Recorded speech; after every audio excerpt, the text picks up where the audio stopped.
Kalim Mastouri, bienvenue sur After Fight. Comment est-ce que tu vas, Kalim? Ça va et toi, Kevin?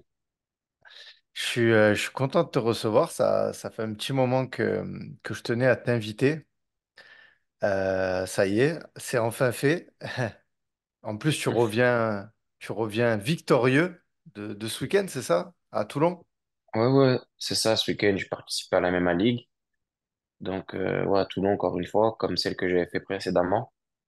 J'ai gagné mes deux combats et la finale, comme d'hab, avec Orguez. Donc, on se fait déjà assez la guerre à l'entraînement pour se la faire en compète. Donc, ouais, on n'a pas combattu en finale cette fois-ci, comme les autres fois, et voilà. Est-ce que tu es surpris de tes victoires et surtout de la manière dont tu les gagnes à chaque fois? Est-ce que t'attendais de l'adversité? Parce que bon, après, bien sûr, je vais te demander de te présenter, mais t'es sur que des finishes. Au premier round, tu soumets tout le Non, monde. j'ai eu un deuxième round. J'ai eu un deuxième round. T'as eu un deuxième round? C'était où? Ouais, c'était à Toulon, à la première MMA League au mois de janvier, en demi-finale contre Samuel Hakes, que j'ai repris d'ailleurs en demi-finale de cette MMA League de Toulon au mois de d'avril, et que j'ai gagné en 1 minute, 59 secondes exactement, mais ouais, j'avais fait un deuxième round avec lui la première fois. Et du coup, est-ce que tu trouves ça facile en fait, le MMA? Parce que t'es un combattant Hum, amateur.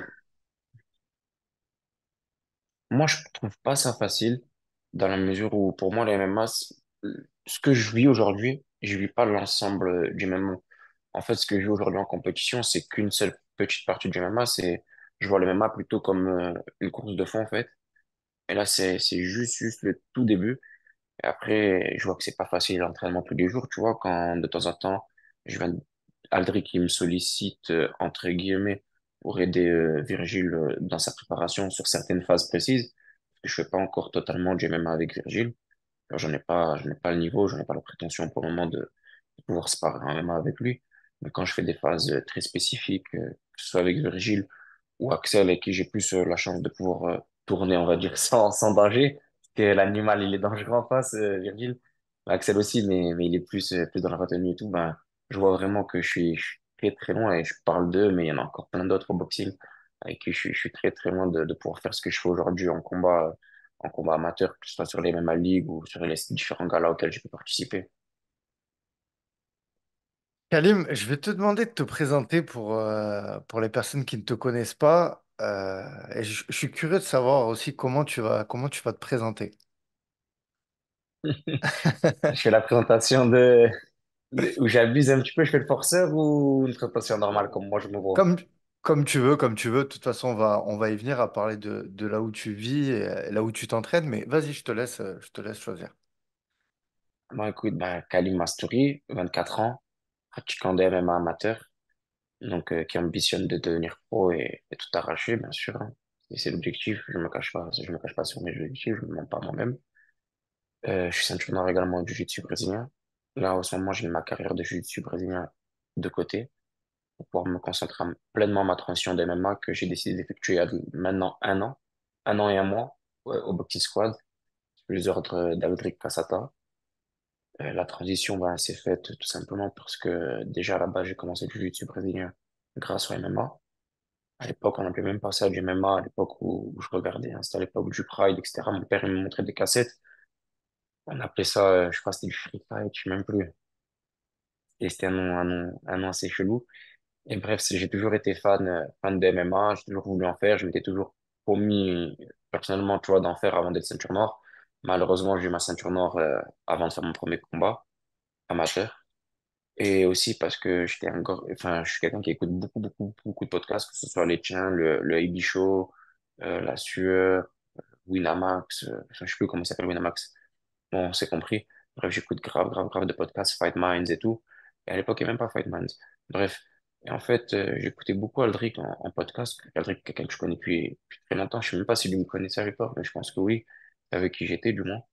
Et donc, j'ai toujours su qui il était parce qu'on est de la même ville. Et j'écoutais beaucoup, j'aimais beaucoup sa philosophie, la façon dont il exprime, la façon, sa vision du sport, en fait, en général. Et je trouvais que c'était quelqu'un qui avait compris des choses que très peu de personnes, même aujourd'hui des très bons coachs, ne comprennent pas.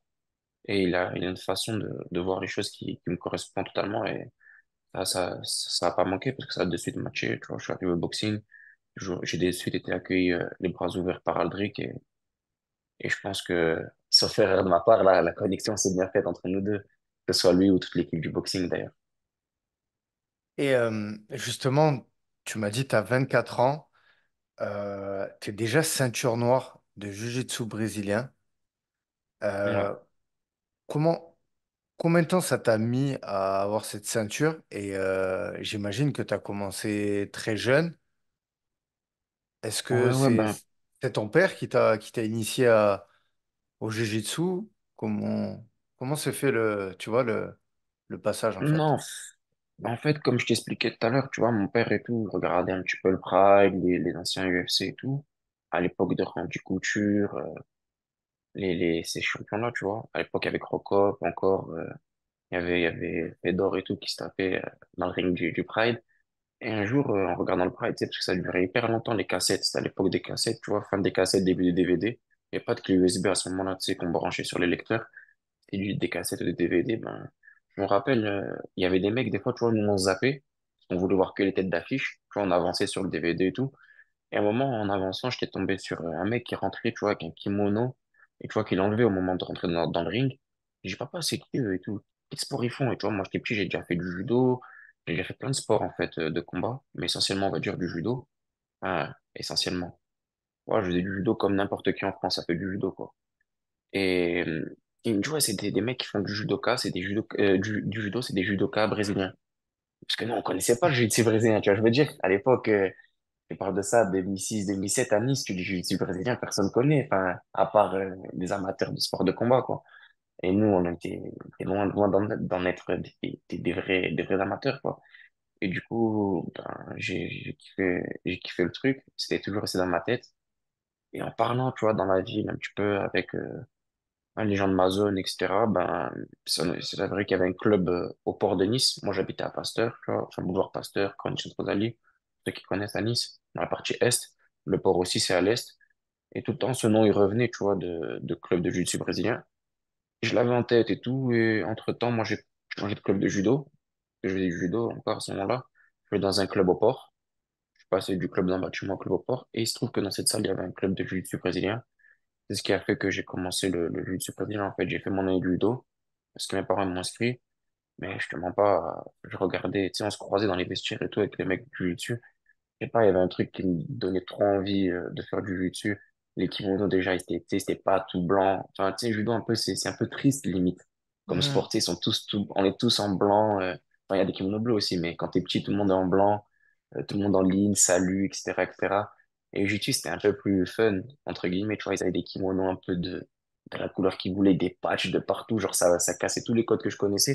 Et même quand je les voyais se battre, enfin, s'entraîner, genre, il y avait des mecs qui faisaient tomber, ça continuait. Je me disais, mais putain, c'est une dinguerie ça, parce que moi, quand je fais du judo, genre, si on fait bien tomber, ça s'arrête. Et moi, je trouvais déjà que c'était pas inefficace, hein. Je mets pas en cause le judo, mais je trouvais que c'était pas ça pour moi la réalité. Moi, je pense, j'ai toujours trouvé que même si on faisait tomber derrière, ça pouvait continuer. Et, et c'est ce qui m'a de suite plu en regardant les entraînements du jiu-jitsu brésilien. Et du coup, j'ai commencé en 2012, février 2012. J'ai mis quelques mois enfin, après la rentrée scolaire pour commencer. Mon père, il voulait me réinscrire au judo. Il m'a dit, va t'inscrire. J'ai dit, non, non, non. Je veux faire du jiu-jitsu et tout. Et le temps qu'on connaisse quelqu'un. Parce qu'à l'époque, tu sais, c'était un peu comme ça. Il n'y avait pas trop de réseaux sociaux. Sur le compte Facebook du club, il n'y avait même pas d'horaire. C'était n'importe quoi. Et du coup, on a connu quelqu'un qui était dans ce club. Et cette personne-là m'a dit, vas-y, il faut que, si c'est telle heure, tel jour, si tu veux venir. Je suis venu et là, j'ai pu arrêter. Et ce club, il existe toujours? Alors, c'était un club qui était au port. Après, il a changé plusieurs fois d'adresse, tu vois. Et là, je crois actuellement, enfin, tu vois, depuis que j'ai fait la transition en MMA, j'ai plus ou moins coupé les ponts, tu vois, avec ce club. Même si, tu vois, je suis toujours reconnaissant, bien sûr, envers les professeurs de cette équipe et tous mes anciens partenaires. Et d'ailleurs, je suis toujours en bon terme avec les partenaires, etc. Tu vois, j'ai beaucoup d'amis, tu vois, qui sont dans ce club avec qui je pars très souvent, certains avec qui je m'entraîne de temps en temps, tu vois, même si 90% de mes entraînements, c'est du MMA. Ben, je crois qu'en ce moment, ils passent une phase difficile et je crois qu'ils sont en train de fermer. J'ai pas trop suivi. Et justement, tu sais, j'ai un peu la tête dans le guidon. J'arrive pas trop à voir ce qui se passe autour de moi. Donc, tu commences le Jiu-Jitsu en 2012 et Ouais, ouais. en 2000 combien tu as eu la ceinture noire exactement 2023, 2000, Ouais, 2002? janvier 2023 sur le podium du championnat d'Europe. J'ai fait le championnat d'Europe en ceinture marron. C'était mon deuxième ou troisième Europe en marron, je crois, je sais plus. Et je fais troisième. Donc c'était en plus, c'était une période où je m'entraînais vraiment pas beaucoup. J'ai pris énormément de poids, plein de choses, tu vois, dans ma vie qui m'étaient arrivées. Le fait d'avoir fait troisième et tout, ça m'a grave fait plaisir. Beaucoup de personnes estimaient que je méritais ma ceinture noire depuis bien longtemps.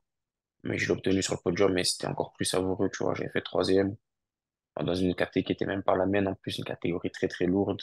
Vu que j'étais lourd, j'avais flemme de perdre du poids et tout. J'ai fait troisième et c'était après une très très belle performance. Ça m'a fait plaisir parce que pour moi, c'est ma plus belle performance en vue du contexte dans lequel j'étais.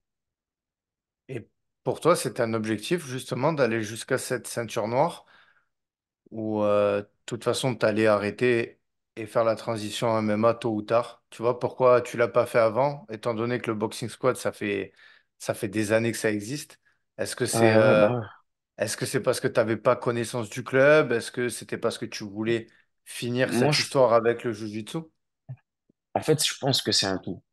Comme je t'expliquais tout à l'heure, j'ai toujours été déjà un fan, un très très grand fan d'MMA.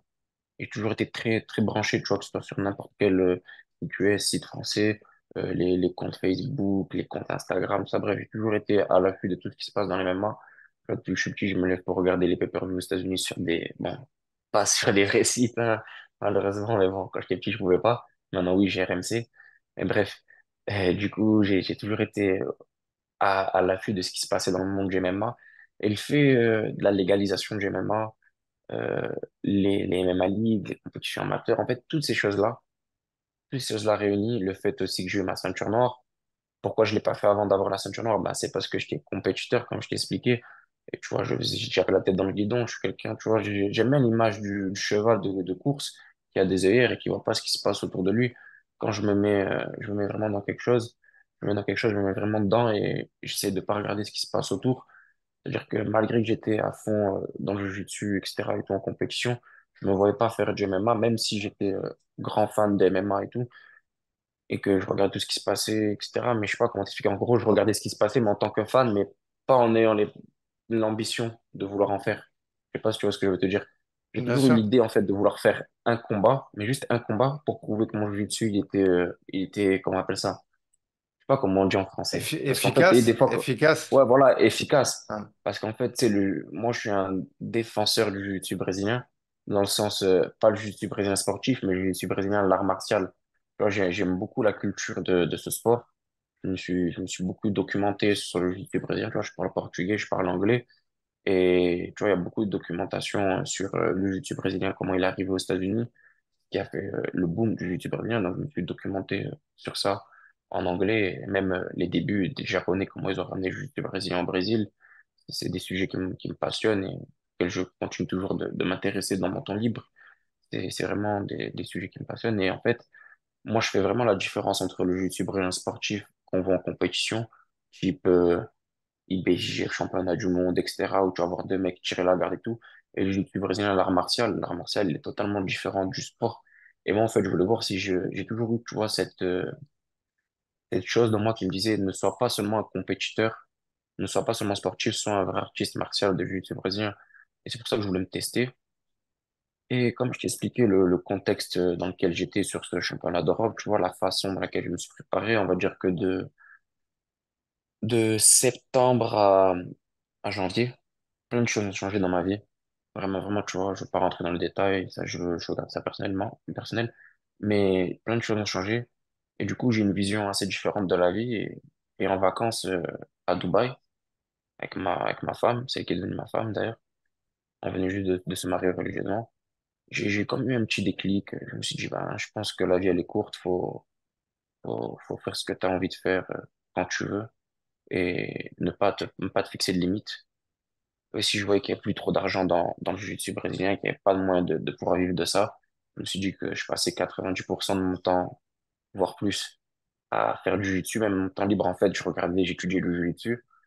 Je me suis dit, bah, faut peut-être rentabiliser ça, tu vois. J'ai des objectifs de vie de famille, etc. Donc, je me suis dit, bah, faut renta.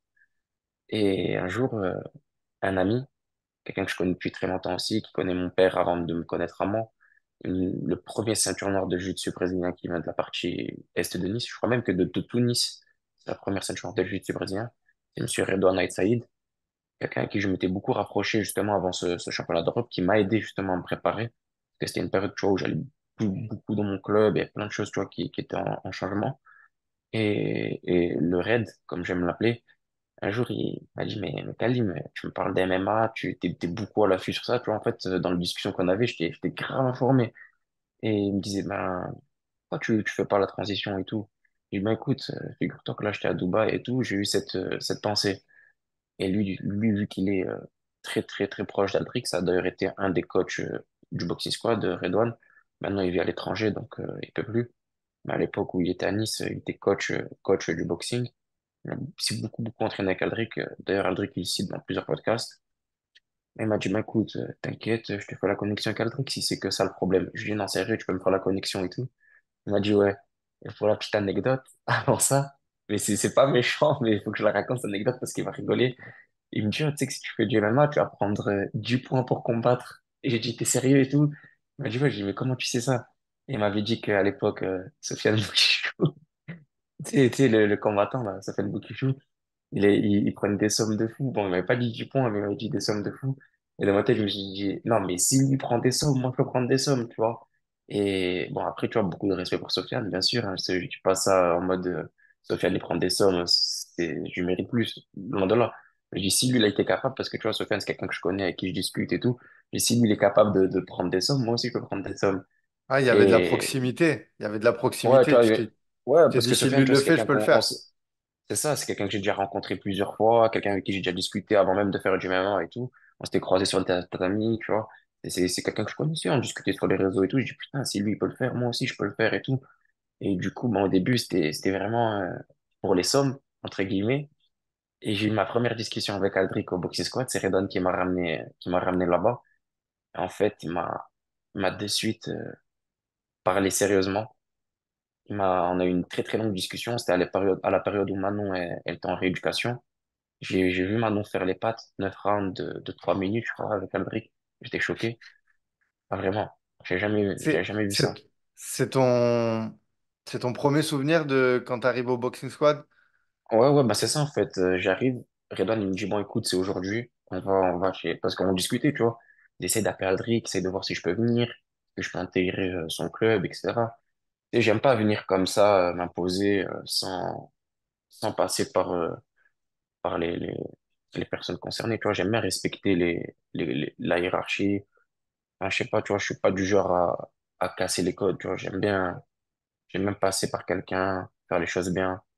Et il m'a dit, bah vas-y, c'est aujourd'hui, on va discuter avec Aldric, comme ça, tu vois, et tout. Et j'ai eu une longue discussion avec Aldric, je sais pas s'il s'en rappelle, mais franchement, ce jour-là, j'ai compris que c'était un coach de ouf, tu vois, vraiment. Je peux pas dire plus quand le mec, il a une vision et tout. Déjà, via les podcasts, j'avais un aperçu de la personne. Et tu vois, Aldric, comme je t'ai dit, je le connaissais, mais on se connaissait juste de nom, tu vois, bonjour, au revoir. Voilà, tu vois, ce serviteur-là, c'était pas quelqu'un que je connaissais plus que ça. J'avais jamais eu de discussion avec lui. Et là, cette première discussion, je me rappelle, c'était pendant le Ramadan. Et je lui ai dit, bon, écoute, Aldric, je vais faire ma prochaine compète, là, ma première compète en ceinture noire de jiu-jitsu brésilien. Et j'arrive de suite après le Ramadan. Et tu sais quoi?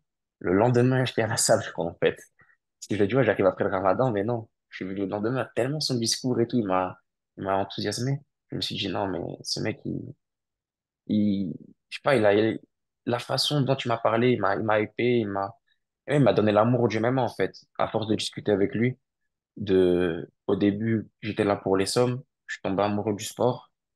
Et en fait, pour moi, je vois dans le MMA une continuité du jiu-jitsu brésilien. Enfin, de ce que moi j'ai initié dans le jiu-jitsu brésilien.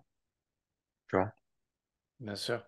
Et j'allais te dire en plus aujourd'hui, bah, clairement, hein, vu ton palmarès, on peut le voir, ton jiu-jitsu brésilien, il est présent.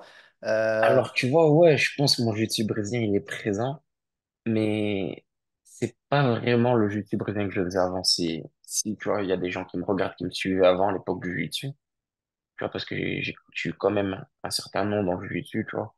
Tu vois, j'étais quelqu'un assez de prometteur, tu vois, je faisais partie des prospects français. Mon jeu était totalement différent de ce que je fais aujourd'hui. Il y a eu la petite, tu vois, j'ai mis un peu de temps avant de faire mon premier combat. Comme je t'ai dit, je suis arrivé il y a un an et un mois de ça, là, on est en avril, donc je suis arrivé en début avril. Début avril, je suis arrivé l'année dernière. Et j'ai fait mon premier combat en octobre de l'année dernière. Donc il y a eu quelques mois qui sont passés entre ça et là, il y a eu la patte Aldric Cassata qui m'a fait totalement changer ma façon de voir les choses. Parce qu'il m'a en fait, comme je t'expliquais tout à l'heure, quand je voyais le sport du jiu-jitsu brésilien, le sport et l'art martial, mais lui, il m'a rappelé que j'étais juste juste, non, mais que j'étais très, très axé compétition. Et lui, il me l'a rendu plus efficace, vraiment un jiu-jitsu brésilien adapté. Il m'a fait adapter mon jiu-jitsu avec sa façon, lui, de voir les choses. Tu vois, c'est scramble, c'est cage control. En fait, je sais pas comment expliquer, mais tu vois, j'appelle ça la méthode Kasata quand je parle avec mes partenaires, tu vois, Thomas et tout. Thomas Aldrich et tout. En fait, Aldrich, il a une façon très particulière de voir ce qu'on peut appeler le grappling MMA, le sol MMA, le cage control. Et tu sais, des fois, il dit, limite, il aimerait donner un système de ceinture pour le cage control, comme en jiu-jitsu brésilien, tu sais, ceinture blanche, ceinture bleue, violette, marron noir. Parce qu'en fait, il aime bien, comment dire, explique. En fait, il a une façon d'expliquer les choses et de mettre, en fait, c'est sa pédagogie avec sa pédagogie, il arrive à transmettre sa vision des choses. Et du coup, c'est un style très particulier et je pense que je commence à vraiment m'imprégner de ce style-là. Et je trouve que sur tous les combats que j'ai fait, excepté le dernier, j'ai appliqué le style Kasata, tu vois. ah, c'est beau, le style Kasata. Avec... Ouais, tu vois, c'est vraiment un style spécial de Ah, cage c'est vrai. control. Je sais pas. Ouais, c'est Oh, vrai. tu peux C'est vrai voir. que Mais tu peux voir, hein, que ce soit tous les amateurs du boxing, Orges, Théo, Thomas, on a tous ce trait commun dans le style de cage control et de scramble, qui est le style Kasata. On a des mouvements très particuliers qui nous ont été enseignés par Aldric qu'on arrive à reproduire en compétition.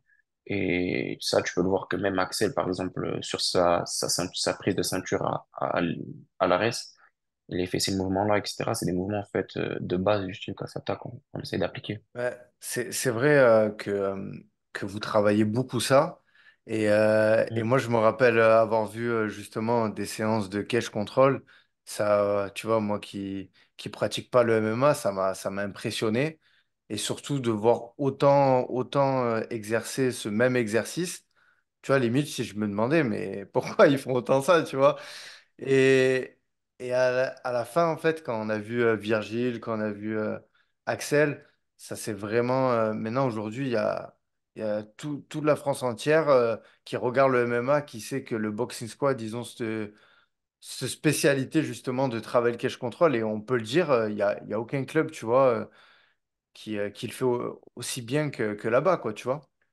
Et c'est bien de Ouais, le moi, j'ai rappeler que c'est pas, des heures de pratique, quoi, tu vois. ouais, j'ai pas une vision globale sur tous les clubs de France, donc, tu vois, pourrais pas me permettre par comparer à toi, tu vois, qui est plus un observateur que moi hein, de ce qui se passe dans le milieu français du MMA. J'ai pas, je pourrais pas dire s'il y a des clubs qui bossent autant que nous ou pas, mais je pense qu'il y a pas beaucoup de clubs, en tout cas, qui se rapprochent du niveau du boxing squad en cage control et en scramble, tu vois, le truc, il aime dire qu'on est en 2030 ou je sais plus quelle année. Chaque fois, il dit qu'on a 10 ans d'avance sur le cage control et tout, et ça se voit, tu vois, enfin, la méthode est validée par les résultats. Et on le voit notamment, par exemple, maintenant, quand il y a des gens qui essaient de la catch contrôler, tu vois, c'est au plus haut niveau, c'est à l'UFC, dans le top 5 là, les top 1. Notamment contre Erin Blanchfield, hein, dès qu'elle emmène un catch control, maintenant, elle gagne tous les échanges. Et, tu vois, c'est la patte Cassata, hein, comme on disait. Et pour en revenir à toi, quand tu fais ta transition, c'est où les difficultés? C'est quoi la difficulté que direct tu observes et que tu as du mal? Est-ce que j'imagine que ça doit être la boxe, debout du coup? Trouver la Alors, distance? Est-ce que tu as étonnamment, peur des coups? Bah, franchement, peur des coups, je pense pas. Tu vois, là, je sors d'un entraînement. J'ai repris cet après-midi avec Orges et Thomas. Tu vois, parce on a combattu ce week-end. Du coup, jusqu'à dimanche, Théo, lui, il avait combattu jusqu'à samedi. Donc, il a repris hier. Vu que dimanche, ses adversaires n'étaient pas là. Donc, là, on a fait 30 minutes, 40 minutes de sparring non-stop. Ça dure sans pause, en full anglaise. Je l'ai fait avec Orges. Tu vois, Orges, c'est quelqu'un qui cogne fort. Je pense pas avoir peur des coups, tu vois. J'ai commencé le MMA. Aldric, il m'a direct mis sur un thème très particulier avec Virgile. Donc, les coups, je les ai toujours mangés depuis que j'ai commencé. Je pense pas que j'ai une peur. Et pour en revenir à mes principales difficultés quand j'ai commencé le MMA, je pense pas que ça a été la boxe. Parce que dans un premier temps, euh, moi, ce qui m'a le plus surpris, ça a été la condition physique. Vraiment, vraiment, vraiment. Je pensais, enfin, déjà, j'ai jamais été quelqu'un qui bossait beaucoup son physique à l'époque du jiu-jitsu. Quand je me suis mis au MMA, j'ai dû de suite me mettre à la page, de façon immédiate même, parce que j'ai de suite compris que je pouvais pas faire mon feu si je j'avais pas le cœur qui suivait. Le cardio, le rythme, en fait, du MMA est totalement différent de celui du jiu-jitsu brésilien en compétition. Donc ça a été ça le premier gros choc pour moi. Ça a été les grosses courbatures en rentrant à la maison parce que les scrambles n'étaient pas du tout les mêmes. Et du coup, ben, le jiu-jitsu, le grappling, entre guillemets, tu vois, du MMA, enfin, c'est là où je pensais pouvoir tirer mon épingle du jeu, alors que pas du tout, en fait. Quand je suis arrivé au boxing, tu vois, j'ai pas honte de le dire, je me suis de suite fait rouler dessus par pas mal de personnes, que ce soit des plus forts comme Virgile, tu vois, ou des moins forts, tu vois. Par exemple, même des mecs que je connais depuis toujours et que je me suis toujours entraîné, tels que les frères Meurice. Ah, tu vois, Thomas, il dominait, tu vois, les scrambles et tout, et je comprenais pas pourquoi. C'est parce qu'en fait, il a capté le truc, ça faisait plus longtemps que moi qui s'entraînait en MMA, et du coup, ben, j'ai dû m'adapter, ça a été ça pour moi le plus difficile. Ça a été de transposer mon jiu-jitsu brésilien vers le MMA. Et je pense que j'ai pas encore fini de le faire totalement. Je le finirai d'ici quelques années, je pense, parce que ça prend du temps. Concernant la boxe, ben, forcément, ouais, j'ai jamais vraiment boxé. J'ai fait un petit peu de boxe française quand j'étais petit. Et c'est pas forcément le style le plus adapté au MMA. Et même, j'avais fait que quelques années. J'ai fait un an comme ça et j'avais arrêté, j'avais repris un an. Là, je faisais juste comme ça à côté du foot. Et la boxe anglaise, ben, ouais, c'était dur au niveau des déplacements. Mais j'ai de suite été bien entouré, tu vois, par Jean-Marc Toesca, dès le début, qui m'a appris avec lui en session privée, là-bas chez lui à Monaco, qui m'a appris vraiment tout ce qui était déplacement et tout.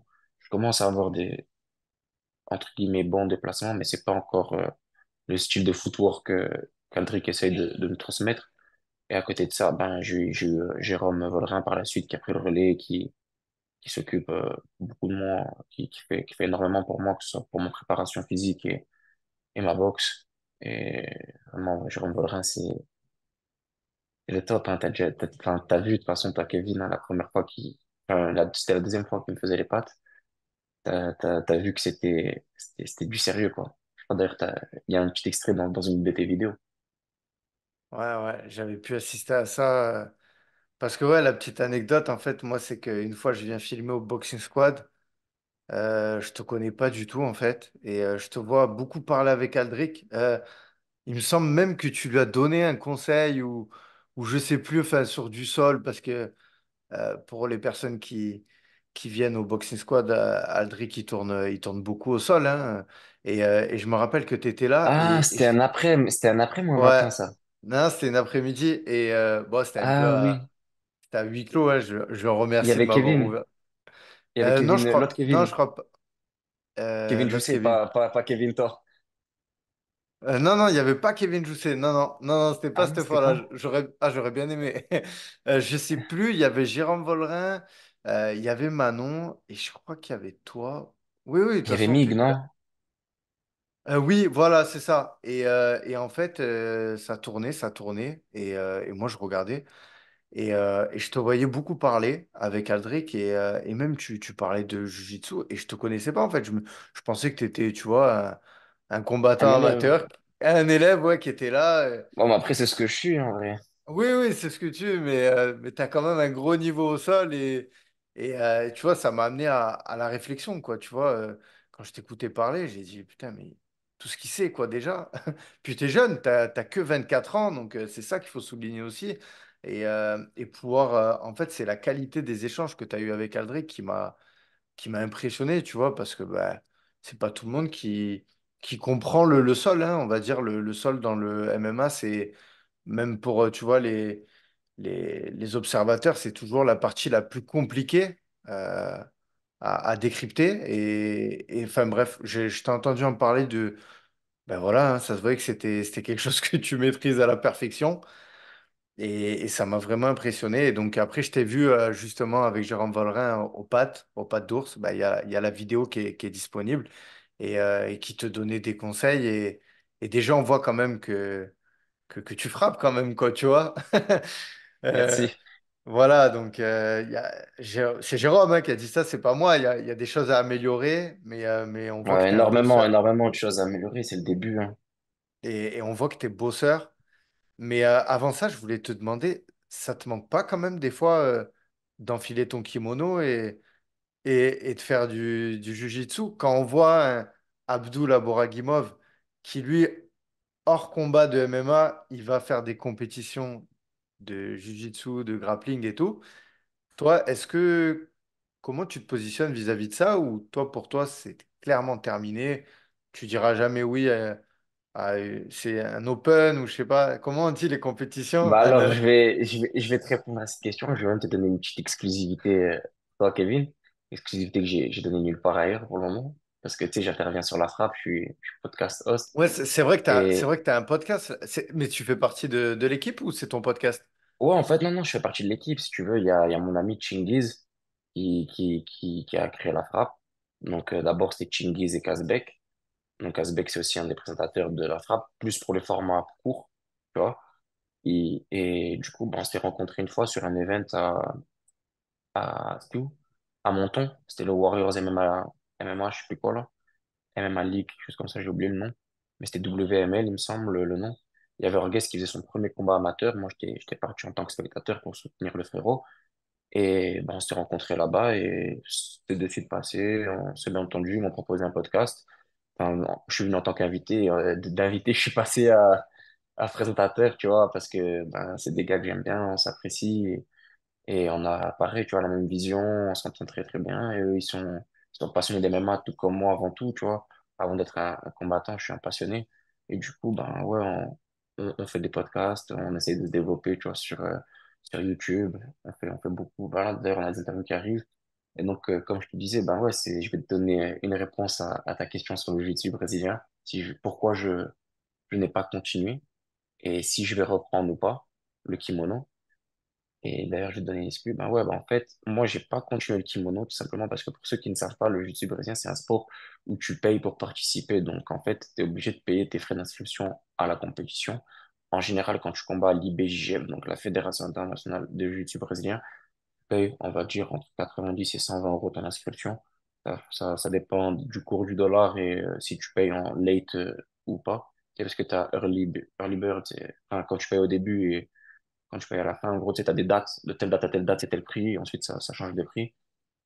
En plus de ça, ben, tu dois payer ton affiliation à l'IBJF, donc ta carte de membre, qui doit coûter une quarantaine d'euros.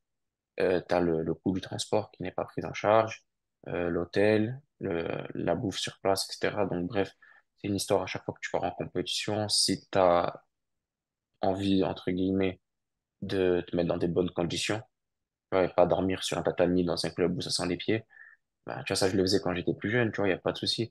Moi, aujourd'hui, tu vois, j'estime, tu vois, je suis un homme marié, etc. Demain, tu vois, je peux être père, on sait jamais. J'ai un peu plus de respect pour moi-même et je peux plus me permettre, tu vois, d'estime de moi-même. Je peux plus me permettre de faire ce genre de choses-là. C'est-à-dire de lâcher des 500 euros pour aller combattre et gagner une médaille à la fin sans argent, tu vois. Et donc, déjà, ben, pour ça, tu vois, je participerai plus à des Open de jiu-jitsu brésilien. À part si demain on me le finance, tu vois, si on m'invite, si un sponsor qui me paye tout, ou plusieurs sponsors qui me payent tout, je le ferai avec grand plaisir, tu vois, pour représenter ces sponsors-là. Et je combattrai pour ces sponsors-là avant de combattre pour une équipe, tu vois, parce qu'il faut savoir que quand tu combats en jiu-jitsu brésilien, tu combats pour ton équipe. Tu vois, même quand j'étais en équipe de France, par exemple, de jiu-jitsu brésilien, le maximum qu'ils ont fait pour nous, et c'est déjà énorme, hein. Je parle d'équipe de France, de jiu-jitsu brésilien, du sport jiu-jitsu brésilien, pas d'autres sports, d'autres fédérations, ça c'est encore un autre débat. Ils nous ont offert l'inscription pour le championnat d'Europe, c'était déjà énorme. Et même malgré ça, tu vois, il a fallu que je monte à Paname. C'était à Paris, cette année-là, c'était les premiers championnats d'Europe à Paris. Donc, tu vois, j'ai dû monter à Paname, donc payer le transport, sur place, etc. Donc, heureusement, moi, j'ai de la famille sur Paris, j'ai pu dormir chez mes cousins. D'ailleurs, je sais qu'ils vont écouter, donc, grosse dédicace à eux. Et ouais, ben, tu vois, c'est des choses qui m'intéressent plus, en fait. Je me prends pas pour un autre, mais je pense avoir évolué socialement et pour moi, c'est plus possible, en fait. J'ai tellement donné à ce sport, j'ai tellement sacrifié, tu vois, il y a des années où, enfin, il y a une année, par exemple, en particulier, où j'ai combattu 120 fois dans la même année, tu vois, en jiu-jitsu brésilien, j'ai fait 120 combats sur la même saison, c'est-à-dire d'octobre à juin, ouais, juin, 22 juin, la dernière compétition, la première c'était 7 octobre, donc, tu vois, j'ai combattu 120 fois, des voyages, ben, je fais le tour de l'Europe, tu vois, j'ai combattu plusieurs fois dans l'année à Londres, plus les stages pour se perfectionner. J'ai combattu à Abu Dhabi, j'ai combattu un peu de partout, tu vois, et tout ça réuni. Ben, tu vois, à ce moment-là, je venais d'avoir mon bac et tout, donc mes parents ils étaient là pour m'épauler, tu vois, ceux qui ont quasiment tout payé. J'ai fait quelques compétitions aussi où il y avait des monnaies prizes à gagner, mais c'était ridicule. C'était vraiment ridicule. Des fois, ça couvrait même pas les frais de déplacement, tu vois, ou les frais d'inscription, etc. Donc, ouais, c'est des choses. Moi, je pense avoir assez donné à ce sport et je peux plus me permettre aujourd'hui de payer, tu vois, de faire tout ça. Et par contre, pour la petite exclusivité, ben, je vais faire mon premier combat en ceinture noire, du coup, en kimono. Donc, mes débuts, ils seront à la DXC du 18 mai à Paris. J'ai été contacté pour participer il y a de ça un mois et demi, je pense. Ça, c'est une vraie Et exclue, ça. ouais, c'est une vraie exclue. Mais en fait, d'abord, on m'a contacté, on m'a pas décidé dit que c'était pour la DXC. Ensuite, on m'a dit que c'était pour la DXC, on m'a proposé l'adversaire. Tu veux que On, j'annonce on t'a, l'adversaire ou non, je attends, attends, pense. attends, attends, attends. On t'a contacté toi directement ou ton management? Parce que je sais qu'aujourd'hui, Non. tu fais partie. Alors, moi, je fais partie de Résidence Management. Tu vois, c'est Adrien et Adri qui s'occupent de moi. Pour le JJB, Mais j'ai d'ailleurs, été. il y a des managements aussi quand t'es. Alors, ça commence à se faire et j'ai même une deuxième exclue, du coup, ben, Résidence Jiu-Jitsu qui arrive très, très vite, hein. Vous allez voir ça très bientôt. Et pour le moment, je peux pas en dire plus. De cette organisation qui arrive. C'est une organisation de Dubaï, je crois. Ouais, c'est Emirati, en fait, si tu veux, dans le jiu-jitsu brésilien depuis. Moi, j'avais fait les 10 ans, en fait, des World Pro et je sais plus c'était en quelle année. Maintenant, ils doivent être à 15 ans. Bref. En gros, depuis entre 10 et 15 ans, il y a une fédération qui a émergé des Émirats Arabes Unis qui s'appelait anciennement, enfin, qui s'appelle toujours l'UAEJF. Donc, United Emirates Arab Jiu-Jitsu Fédération, qui maintenant, je crois, a changé de nom commercial, qui s'appelle AJP. C'est Abu Dhabi Jiu-Jitsu Pro, je sais plus quoi, AJP Tour, ouais, c'est ça, Pro Tour. Et en fait, eux, ils sont beaucoup dans la professionnalisation du sport, c'est-à-dire qu'ils mettent en place des compétitions assez différentes de ce qu'on peut retrouver dans le format IBJF. En fait, c'est leur principal concurrent. Et leur but, c'est de rendre le sport olympique, tu vois. Donc, ils essaient de se calquer plus sur les standards d'autres sports, proposer des compétitions avec un niveau d'organisation peut-être différent, une scénographie un peu différente, un peu plus quelque chose qui se rapprocherait des standards olympiques. Tu vois, et même leur compétition maintenant, c'est le système de points, il est vraiment différent de ce qu'on peut retrouver dans les vrais, entre guillemets, compètes de jiu-jitsu brésilien. Le temps de combat est plus court. En fait, il y a tout qui est fait pour favoriser le spectacle. Et ils ont fait leur branche, d'ailleurs, spectacle, qui s'appelle la DXC. Donc la DXC, c'est quoi? Ils ont fait leur premier événement à Dubaï, il me semble, aux Émirats, à Abu Dhabi, il me semble. Il y avait Aljamain Sterling sur la carte, il y avait pas mal de monde.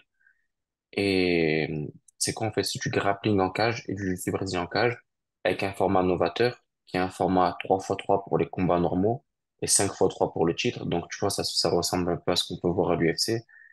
5 rounds pour un main event pour un titre, 3 rounds pour un combat normal. Donc ça peut être en gi ou en no-gi, donc avec le kimono ou sans kimono.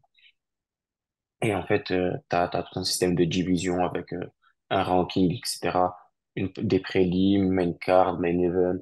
En fait, ça se présente vraiment comme un show de MMA, tu vois, comme une carte, en fait, comme un event de MMA. mais avec du grappling. Et ce qui est bien avec la DXC, c'est qu'on, enfin, pour faire connaître la DXC, je pense, ils prennent pas mal de combattants de MMA qui ont beaucoup de hype en ce moment pour le mettre sur la carte. D'ailleurs, on a failli assister à un super match entre Tsarukyan et Poirier, et BSD, excuse-moi, je suis confondu à cause du dernier combat. Je suis désolé. Et Qui tu vois gagner s'il avait eu lieu ce combat? franchement, c'est chaud, Objectivement. hein. Parce qu'en fait, je t'explique. La DXC, il n'y a pas de système de points. Il n'y a pas, tu sais, de points. Par exemple, en jiu-jitsu brésilien, quand tu renverses un mec, l'arbitre, boum, il donne 2 points. Tu passes la garde, il donne 3. Tu prends deux, il donne 4. Là, il n'y a pas tout ça, tu vois. C'est à l'agressivité, tu vois. En fait, les critères de notation, ils sont assez compliqués, assez complexes. C'est plus, tu vois, par exemple, imagine, hein, je vais donner un exemple et ça va parler peut-être à ceux qui pratiquent dans la vidéo, enfin, qui vont regarder. Si demain, je fais une clé de bras, je fais une clé de bras à mon adversaire, le bras, il est tendu, tu vois, presque il tape, mais au moment où je lâche ma clé de bras, tu vois, il arrive à me prendre le contrôle latéral, le 100 kilos, le side control, comme vous voulez, vous l'appelez comme vous voulez. Ben, en jiu-jitsu brésilien, il prendrait 3 points. OK?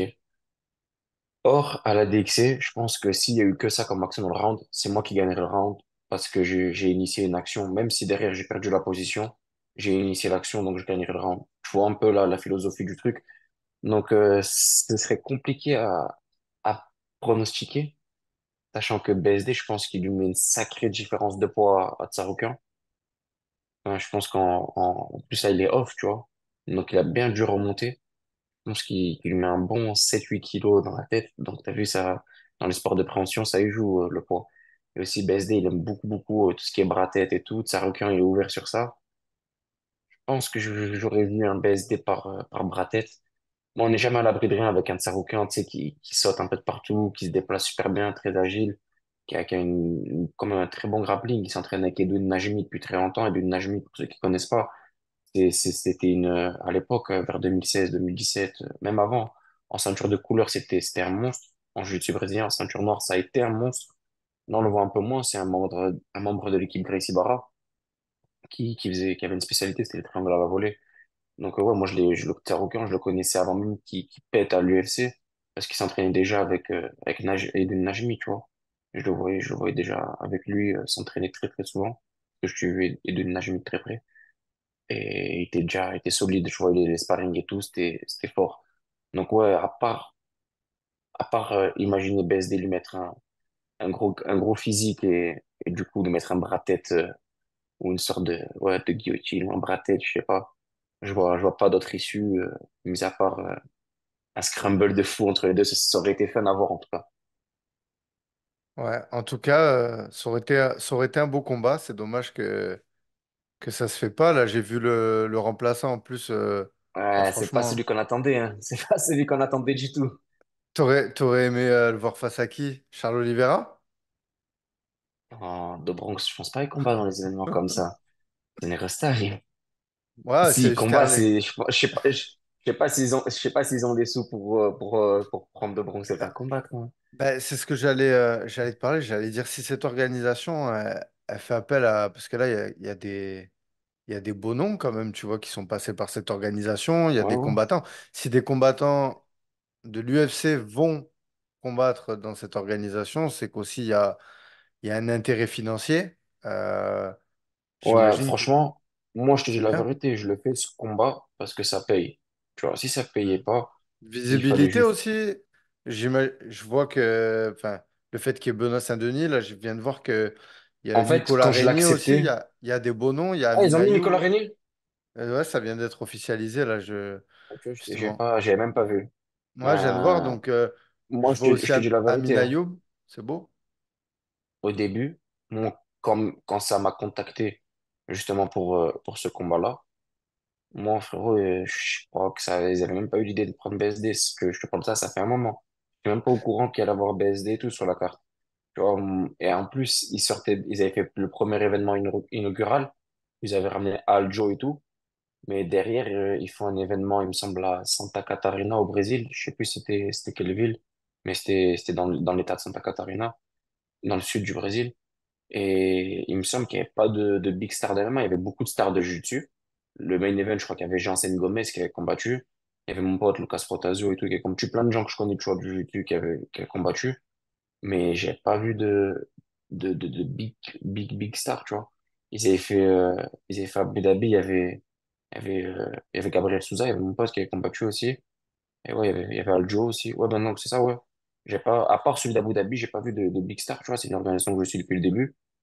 Donc ouais, je pensais pas qu'ils allaient ramener. Je pensais que c'était juste pour, tu sais, le lancement, le launch, ils avaient mis des big stars et tout. En fait, non. Là, ils arrivent vraiment, tu vois, dans le milieu français. Enfin, en France, et ils mettent des gros combattants, des big names français sur la carte.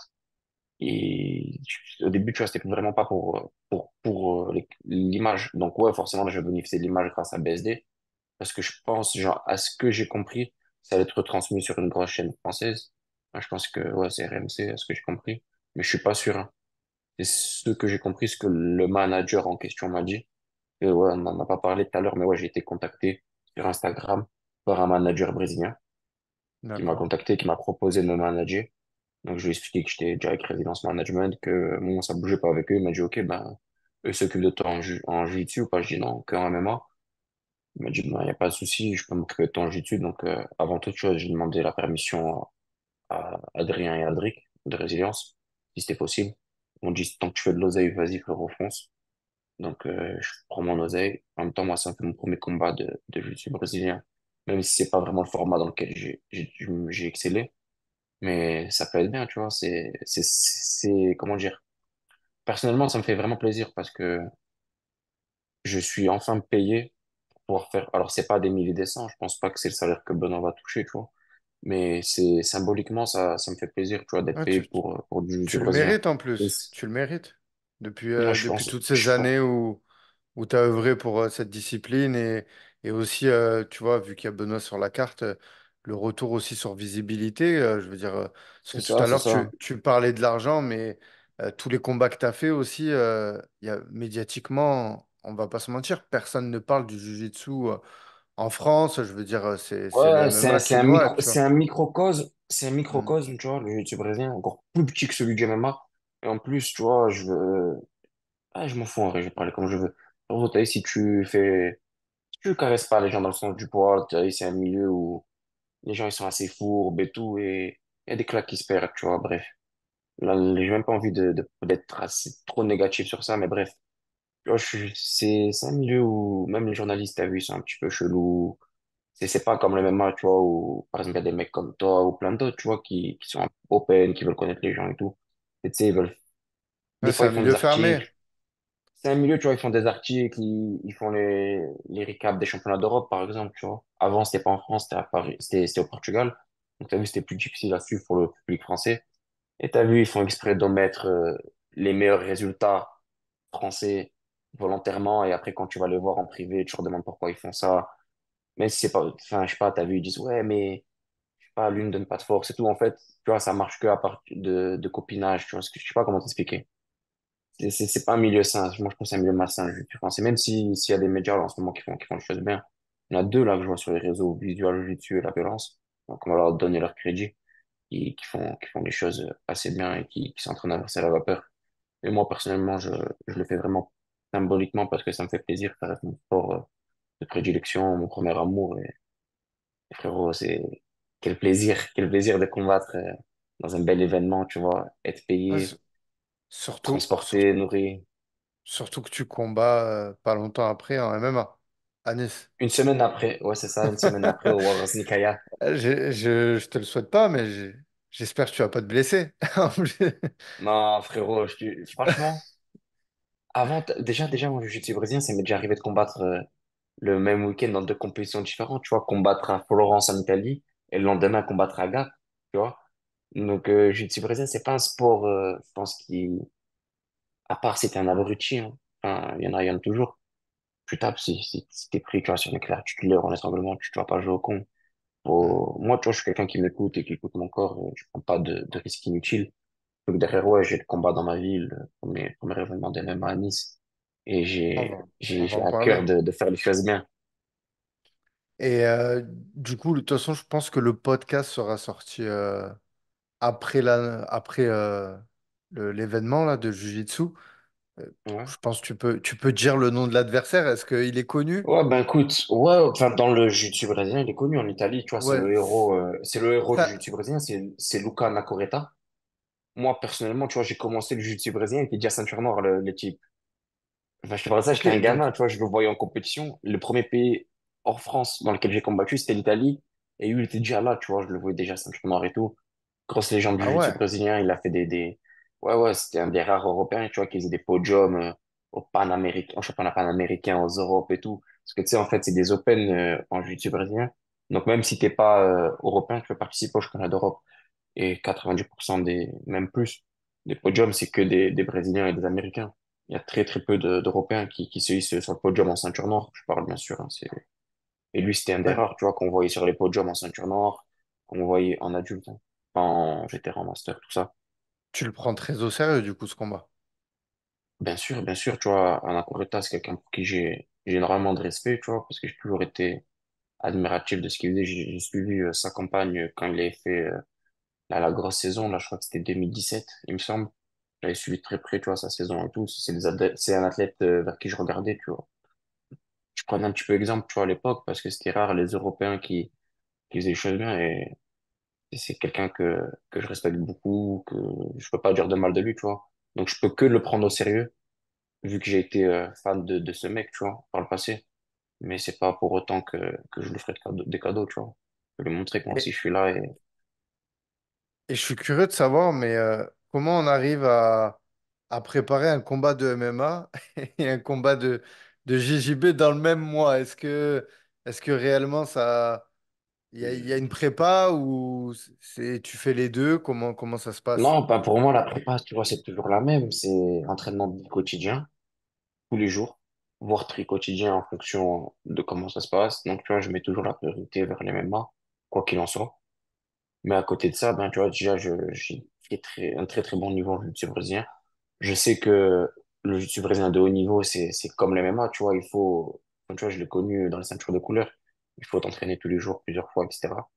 Mais je pense que j'ai aujourd'hui d'autres flèches à mon arc que j'avais pas avant. Et grâce au MMA, aussi, ben, le kimono, ouais, je le mets plusieurs fois par semaine maintenant.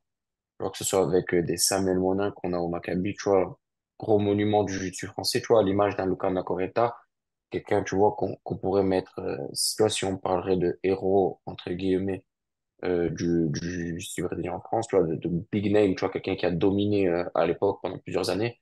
Il y a Samuel. Donc nous, on l'a, tu vois, au Maccabi, c'est quelqu'un avec qui je m'entraîne. Il y a quelqu'un que pas beaucoup de personnes connaissent et qui a un très très gros niveau en jiu-jitsu brésilien. Tout le monde le connaît, je pense, par rapport à ses combats à la UFC, c'est Thomas Muris. Moi, tu vois, c'est quelqu'un avec qui je m'entraîne depuis qu'on est gamin, tu vois. Thomas, Jean-Pierre Théo, tu vois, c'est la famille. Et c'est des gens, je les connais, d'aussi loin que je me rappelle, tu vois, je les connais. Je pense que j'ai dû les connaître en 2013, 2014, maximum 2014, mais je pense 2013. Et tu vois, Thomas, c'est quelqu'un avec qui je peux préparer un combat contre n'importe qui. Il est très très complet en jiu-jitsu brésilien. D'ailleurs, tu vois, je lui ai remis sa ceinture marron l'année dernière. Tu vois, c'est moi qui lui ai remis, avec l'autorisation, bien sûr, d'un ceinture noire deuxième degré, tu vois, parce que pour remettre une marron, faut en deuxième degré. Donc, c'était Redouane, dont je t'ai parlé précédemment, qui m'ont autorisé. Ouais, tu vois, je me prépare beaucoup avec Thomas, avec aussi des frérots, tu vois, qui je m'entraîne avant dans mon ancien club de jiu-jitsu brésilien, tu vois, Nicolas Schwiniger, ceux qui connaissent Schwini06 sur Instagram, le très gros compétiteur, meilleure violette en France, meilleure ceinture violette en France. Et plein d'autres, hein. Tu vois, si j'en oublie, désolé les gars, je suis un peu fatigué. Et du coup, on en revient au MMA. Tu commences le MMA, c'est aller vite quand même. Le parcours amateur, du coup, j'imagine que c'est Aldric, enfin, et la team du Boxing Squad qui t'aiguille vers tous tes combats. Tu as fait aussi un combat dans l'organisation l'AEF, c'est ça? Moi, c'est. Ouais, ouais, bah j'ai fait mon premier combat là-bas. Ouais. Et ouais, c'est allé très très vite en fait. Tu es déjà à 7 combats. Ouais, c'est ça. 7 combats plus un combat en karaté mix, qui est l'équivalent du MMA dans la fédération de karaté sans grand pound à la tête, tu vois. Seulement encore. Ça, c'était pour prendre de l'expérience. Ouais, en fait, c'était juste, il y avait un open de karaté mix dans ma ville.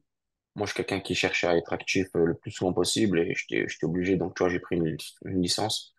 D'ailleurs, j'en reviens encore aux frères Meurice, tu vois, là, chez la mère des frères Meurice qui, elle, fait du karaté, qui est ceinture noire. J'ai pris une licence chez elle ben, je crois que c'est son club qui a organisé d'ailleurs. Et elle m'a trouvé un combattant pour faire un combat. J'ai fait mon combat, j'ai pris l'XP. Tu vois, moi, je suis là pour prendre le maximum d'expérience en tant qu'amateur. Et le jour où je passerai pro, tu vois, ce sera différent, je pense. Ce sera très calculé, ça ira très vite également, tu vois, parce que dans le club au boxing, on peut avoir l'exemple de Virgile. Ça fait tout juste 2 ans qu'il est pro. Il a commencé il y a 2 ans son premier combat pro et il est déjà à 7 combats, tu vois. Ah, c'est vrai. Donc ouais, C'est vrai que tu vois, moi j'espère faire une trentaine de combats en amateur. Tu vois, je sais qu'il y en a beaucoup là qui m'envoient des messages en privé. Même, tu vois, je mets des petites vidéos sur TikTok. Bon, je sais que forcément TikTok, c'est pas le réseau social où il y a les personnes les plus pertinentes. Mais tu vois, il y a beaucoup de gens qui me disent, vas-y, c'est bon, passe pro, t'as 7-0, même des potos, tu vois. Des fois, c'est pas méchant ce qu'ils me disent parce qu'ils n'ont pas la connaissance du truc, tu vois. Moi, je pense que personnellement, aller entre 20 et 30 combats en amateur, c'est le minimum à avoir pour pouvoir passer pro. Je pense qu'il faut que je puisse vivre le maximum de situations dans la cage pour pouvoir prétendre passer pro. alors, je saurais pas dire exactement, fais partie de la combien de vagues du Boxing Squad, mais comme je l'ai partagé ce week-end là, avec les frères Muris et tant d'autres, là, il y a une vague qui va arriver qui, selon moi, va faire très très mal. Ouais, ben oui, il y a le Et groupe des 4 mousquetaires, enfin des quatre, comment ils appellent ça? 4 fantastiques. Quatre ouais, les fantastiques, ouais, quatre. c'est Aldric qui appelle ça comme ça. Avec Orges et Théo et Thomas et moi. On est un groupe d'amateurs, compétiteurs, tu vois. Enfin, amateurs actifs, tu vois, qu'on fait des combats et tout. On est très actifs et ouais, on est peut-être, on fait partie des meilleurs amateurs de nos catégories respectives. Et on représente bien le club, tu vois. Mais derrière, il y en a d'autres qui arrivent très fort aussi, et ça va jamais s'arrêter, tu vois. Enfin, je pense, enfin, j'espère. Et justement, ce parcours amateur, est-ce qu'il y a il y a des projets d'IMAF, tout ça Ouais, toi, ouais, bien sûr, tu vois, même si je participe Enfin, au MMA League, c'est forcément pour pouvoir participer aux IMAF par la suite. Que moi, je pense qu'une carrière amateur, elle peut se construire de différentes façons. L'IMAF en soi, c'est pas une finalité, mais pour moi, ça a été un objectif qui a été cité quand j'ai eu ma discussion avec Aldric, tu vois. On a établi des objectifs et participer au MMA League pour faire les IMAF et prendre mes titres à l'IMAF, tu vois, c'est un des objectifs qu'on s'est fixé. Parce que même derrière, par la suite, ça t'ouvre la porte à plein de choses. On sait que l'UFC investit énormément au sein de l'IMAF. Donc, derrière, tu as des facilités pour rentrer à l'UFC le jour où tu passes pro. Ne serait-ce que lorsque tu passes pro pour ton premier combat, si tu as une médaille d'or IMAF, ben, derrière, tu peux très facilement doubler, tripler, quadrupler ta paye. C'est pas négligeable, tu vois. Et même, tu prends énormément d'expérience. Et je pense que toi, en tant que connaisseur, tu vois, t'es un connaisseur du maths, quelqu'un qui bouffe du MMA tout le temps, tu vois, quand t'as du temps libre. On a eu ces discussions-là déjà en privé. Ben, je pense que tu as déjà pu voir que certains, peut-être pas les premiers tours, mais à partir des quarts de finale à l'IMAF, c'est plus fort que beaucoup, beaucoup de débuts pro, moins de 5 combats. Et du très, très haut niveau. Et moi, ça me permettrait justement, avant de passer pro, de me confronter aux meilleurs, de prendre un maximum d'expérience et pour ensuite passer pro et avoir, tu vois, genre, le niveau au-dessus. Je sais pas, arriver pro, mais pas être un vrai 0-0, être un 0-0 plus, plus, plus, tu vois. ouais, ouais, avec beaucoup de plus, parce que toi, à l'heure actuelle, tu as déjà un gros plus, contrairement à ceux qui commencent. Donc toi, tu veux ouais, tu veux un gros plus, quoi. Ouais, Ouais, c'est parce que. ça. Et, non, et comme je te disais, ben, il y a d'autres Mm, façons aussi de voir mm. les mêmes amateurs. Et aussi, tu vois, faire sa carrière avec des galas. Tu vois, sans participer au MMA League et aux images, tu vois, tu peux participer à plein, plein, plein de galas. Tu vois, tout à l'heure, t'as cité l'AEF. Mais il y en a d'autres aussi qui font très bien les choses, que ce soit à l'étranger ou en France.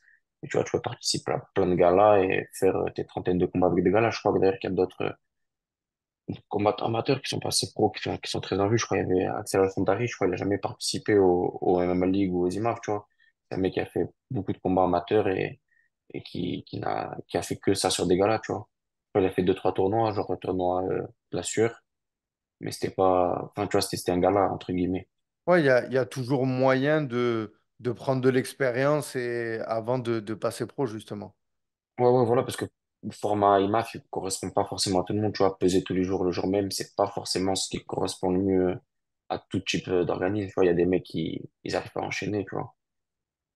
Mais en tout cas, l'adversité, de ce que je vois quand je regarde, après, je vais pas te mentir, je les ai pas tous regardés. Tu vois, à l'époque où il y avait Axel Sola, tu vois, je connaissais même pas, hein, parce que c'est ça Mhm. aussi, ça s'est médiatisé, les IMAF. Maintenant, je crois qu'on peut même les regarder sur RMC Sport, sur Twitch. Je veux dire, avant, Ouais, il y sur avait, Twitch, je sais pas si c'était RMC Sport, je crois que c'est, mais on va le donner ses props, hein, je crois que c'est Culture MMA ouais, qui le qui diffusait, ouais. diffuse sur Twitch, tu vois, il mettait la manette et tout comme ça, en mode il faisait croire que c'était un gameplay parce qu'il n'avait pas le droit de diffuser. Il faisait croire qu'il jouait à UFC 5. Ah, mais je crois que tu payes un pay-per-view pour pouvoir le regarder aussi, hein, il me semble, hein. Ouais, ouais, il y a l'accès sur l'IMAF TV, là, sur le site. Mais moi, perso, j'ai regardé Enfin, oui, ouais, sur Twitch, moi aussi. sur Mais je veux dire, Twitch. voilà, ça c'est. Voilà, aujourd'hui, on peut avoir accès, le visionner. Je sais pas si à l'époque c'était possible. Et aujourd'hui Ouais, aussi, ouais, ouais, à l'époque, c'était il sur y a- le Fight Pass. Si t'as l'UFC Fight Pass, toi? Ouais, ouais, ouais. Ben, tu peux voir les anciens IMAF et tout sur l'UFC Fight Pass. D'accord. En tout cas, je veux dire, il n'y avait pas aussi autant de combattants français que maintenant. Ouais, ben, ça Combattants. s'explique tout simplement, je pense, par la légalisation du sport. À Ouais, l'époque, ben, il n'y avait pas de médiatisation parce que le sport n'était pas légal. Et aussi, ben, il y avait beaucoup moins de pratiquants. Et il y avait du coup moins d'engouement. Enfin, tu sais, ça s'explique, c'est tout un cercle. Je ouais, pense bien que le fait sûr. que le sport soit légalisé, qu'il y ait tout un circuit pour intégrer l'équipe de France avec les MMA League, puis les championnats de France, etc., ça fait que du coup, ouais, il y a un vrai engouement autour des IMAF. Et toi, Kalim, est-ce que. Bon, je te projette, hein. Tu as 24 ans. À quel âge tu voudrais être pro? Et j'imagine, hein, là où tu t'entraînes, que tu vises pas d'aller combattre à Arès, quoi. Sans manquer de respect à l'organisation qui va venir avec sa Provence. Non, Ah, mais tu vois ce que je veux dire? Je mais je sais que crois que tu ça vises. venait Aix-en-Provence, non? Ah bon? Ah non, c'est pas vrai. Moi, j'ai Ah, vu je sais. ça dans la story des maîtres fumiers. Il y avait Axel et Christopher Jacquelin, d'ailleurs, qui ont répondu et qui disaient qu'ils étaient C'est interdits annulé. parce qu'ils étaient prévus sur la carte. Ouais, du coup, c'est ce que Ok. j'ai vu. Quand ils mettent le trombone, en général, C'est officiel. c'est que C'est c'est, c'est classé. ils se loupent jamais, ils se loupent jamais, tu vois. Et bref, ouais, Ok. non, du coup, ouais, non, Ok. Arès, gros respect à eux, tu vois, c'est une très belle organisation. Si je pourrais enfin, combattre à l'Arès, ce serait cool, tu vois. Enfin, Ouais, pour ou moi, le c'est PFL. Ou actuellement le là. PFL. Le PFL, je veux dire, tu vas viser l'UFC, quoi. Je pense, Non, bien pas sûr, me tu vois, tromper. je le cache pas. Mon objectif principal, comme tout combattant, je pense, à part ceux qui se mentent à eux-mêmes, c'est l'UFC, tu vois. Pas de, il n'y a pas de doute là-dessus. Après, bien sûr, si je dois passer par d'autres organisations pour intégrer l'UFC, je le ferai, tu vois, passer par plusieurs ou qu'une seule organisation, je le ferai également, tu vois. C'est pas, il n'y a pas de chemin prédéfini. Aujourd'hui, on peut voir que tout en restant en France, en faisant toute sa carrière en France, on peut intégrer l'UFC très facilement, ou comme on peut le faire sur d'autres circuits, que ce soit via le KSW, via le circuit du Moyen-Orient. Tu vois, moi, je suis binational avec la Tunisie. Moi, je suis franco-tunisien, j'ai les deux nationalités.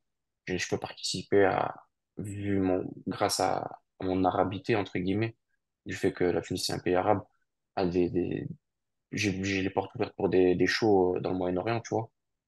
Et pourquoi pas aussi passer par ce circuit-là ou le circuit français, en fait.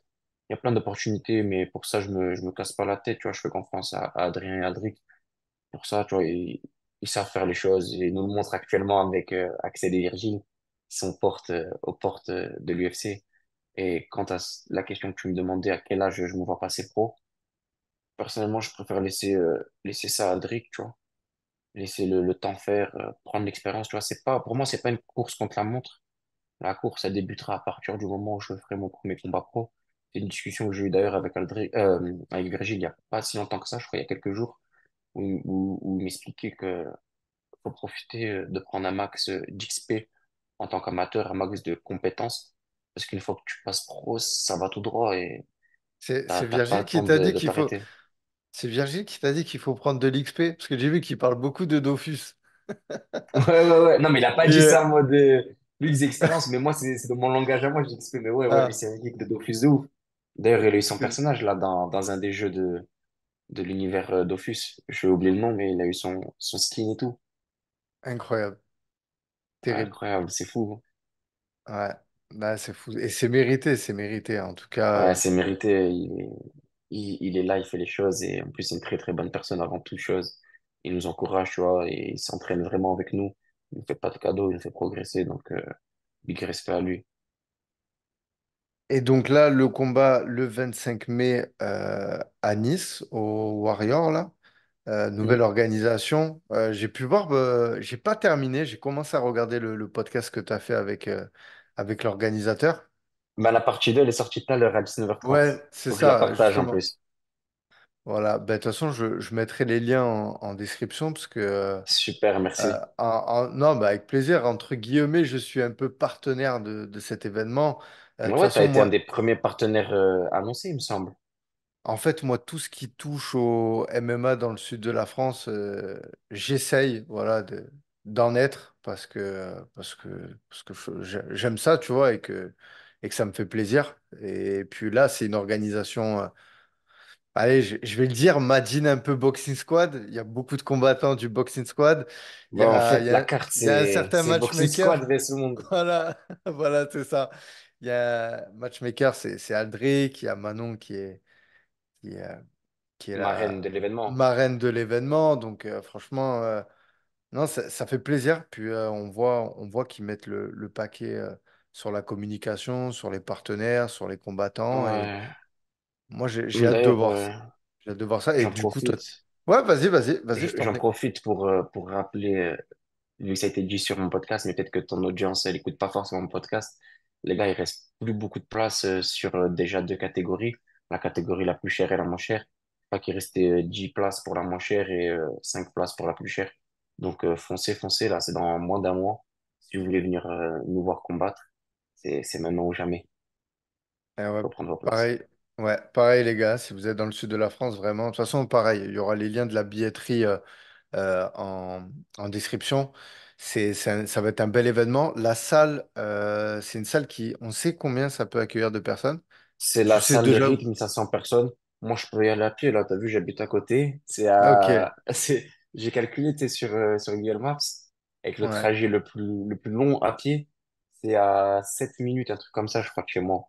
Genre, j'ai toujours habité à côté de la salle de rythme, même quand j'étais chez mes parents. Donc, ouais, c'est à côté de la maison, c'est 1500 personnes.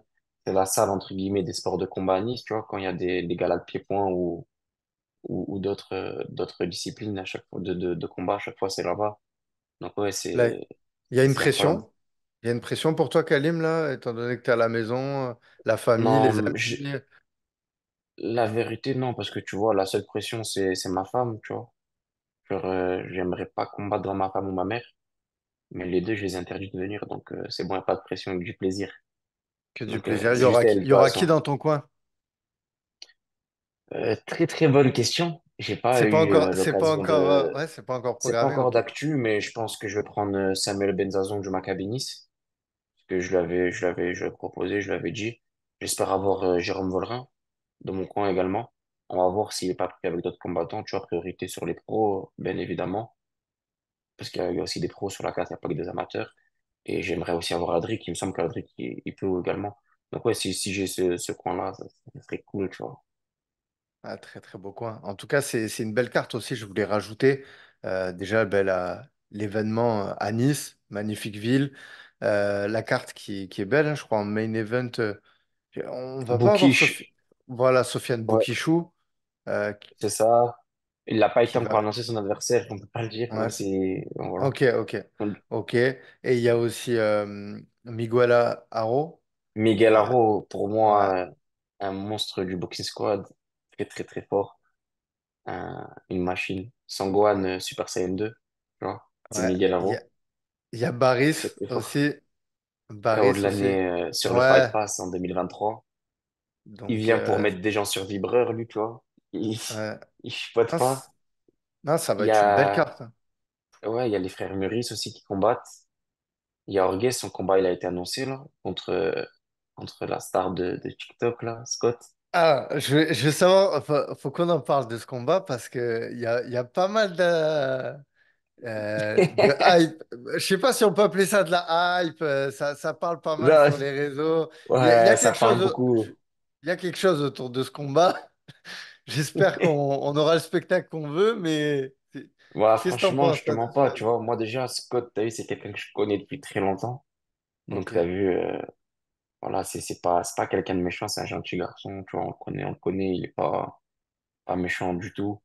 Mais voilà, tu vois, sur les réseaux, bah, forcément, il a une grosse communauté, il essaye de créer de l'engouement et tout.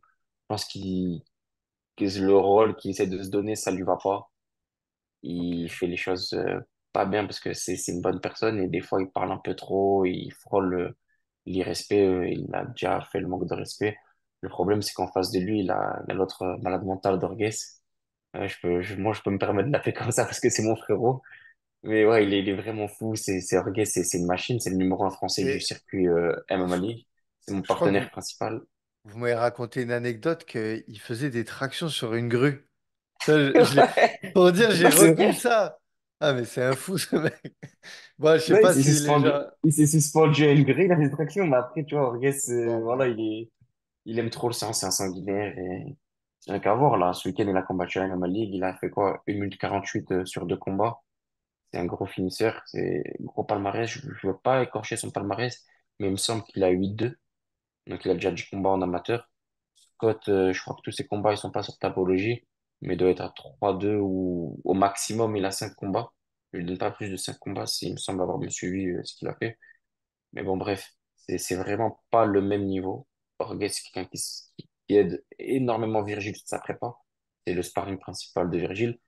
Le matin, il fait avec Virgile. L'après-midi, en général, on est ensemble, on s'entraîne, tu vois. Donc, c'est un mec, déjà, il a un niveau de jiu-jitsu brésilien énorme. Il a un niveau de boxe stratosphérique. Un niveau de lutte, j'en parle même pas, c'est son sport de base. Vraiment, je pense qu'il va lui rouler dessus. Et vu que je vais répondre à la petite story que Scott a mis tout à l'heure, il a dit qu'il annonçait victoire deuxième round ou premier round par soumission contre Orges. Je pense qu'Orges va le mettre down 2 ou 3 fois, faire durer le plaisir et l'étrangler et lui enlever les tentacules une par une à ce poulpe-là, comme il s'est fait appeler. bon, en tout cas, on sera présent pour voir ça. Et toi, du coup, le combat, il est. L'adversaire, ça y est, hein, on a. Ouais, ouais, il a été Il me annoncé, semble, c'est Bastien j'ai vu Brodu. passer. C'est ça, je prends Bastien Brodu, donc Bastien qui apparemment, sauf erreur de ma part, d'après les dires d'Aldric, qui a demandé un combat contre moi. Quelqu'un que je venais d'affronter justement il y a de ça 2 semaines et demie, 3 semaines, je pense, en karaté mixte. Justement, le combat dont je te parlais tout à l'heure, lui que j'avais affronté, je l'ai gagné par soumission également au premier round. Et bah, après ce combat-là, quand je suis revenu à l'entraînement le mardi matin, parce que je me suis donné le lundi de repos, Adric m'a dit, bah, écoute, Kalim, il y a ton adversaire de ce week-end qui s'est proposé pour t'affronter. Il nous a demandé une revanche, donc ben, go. Moi, forcément, j'accepte. Hein. Je suis toujours partant, je refuse aucun combat. Tu vois, j'ai jamais refusé un match-up depuis que j'ai commencé les MMA, que ce soit à l'AEF ou avec d'autres organisations. Toujours demandé des gens qui étaient devant moi au classement Tapologie.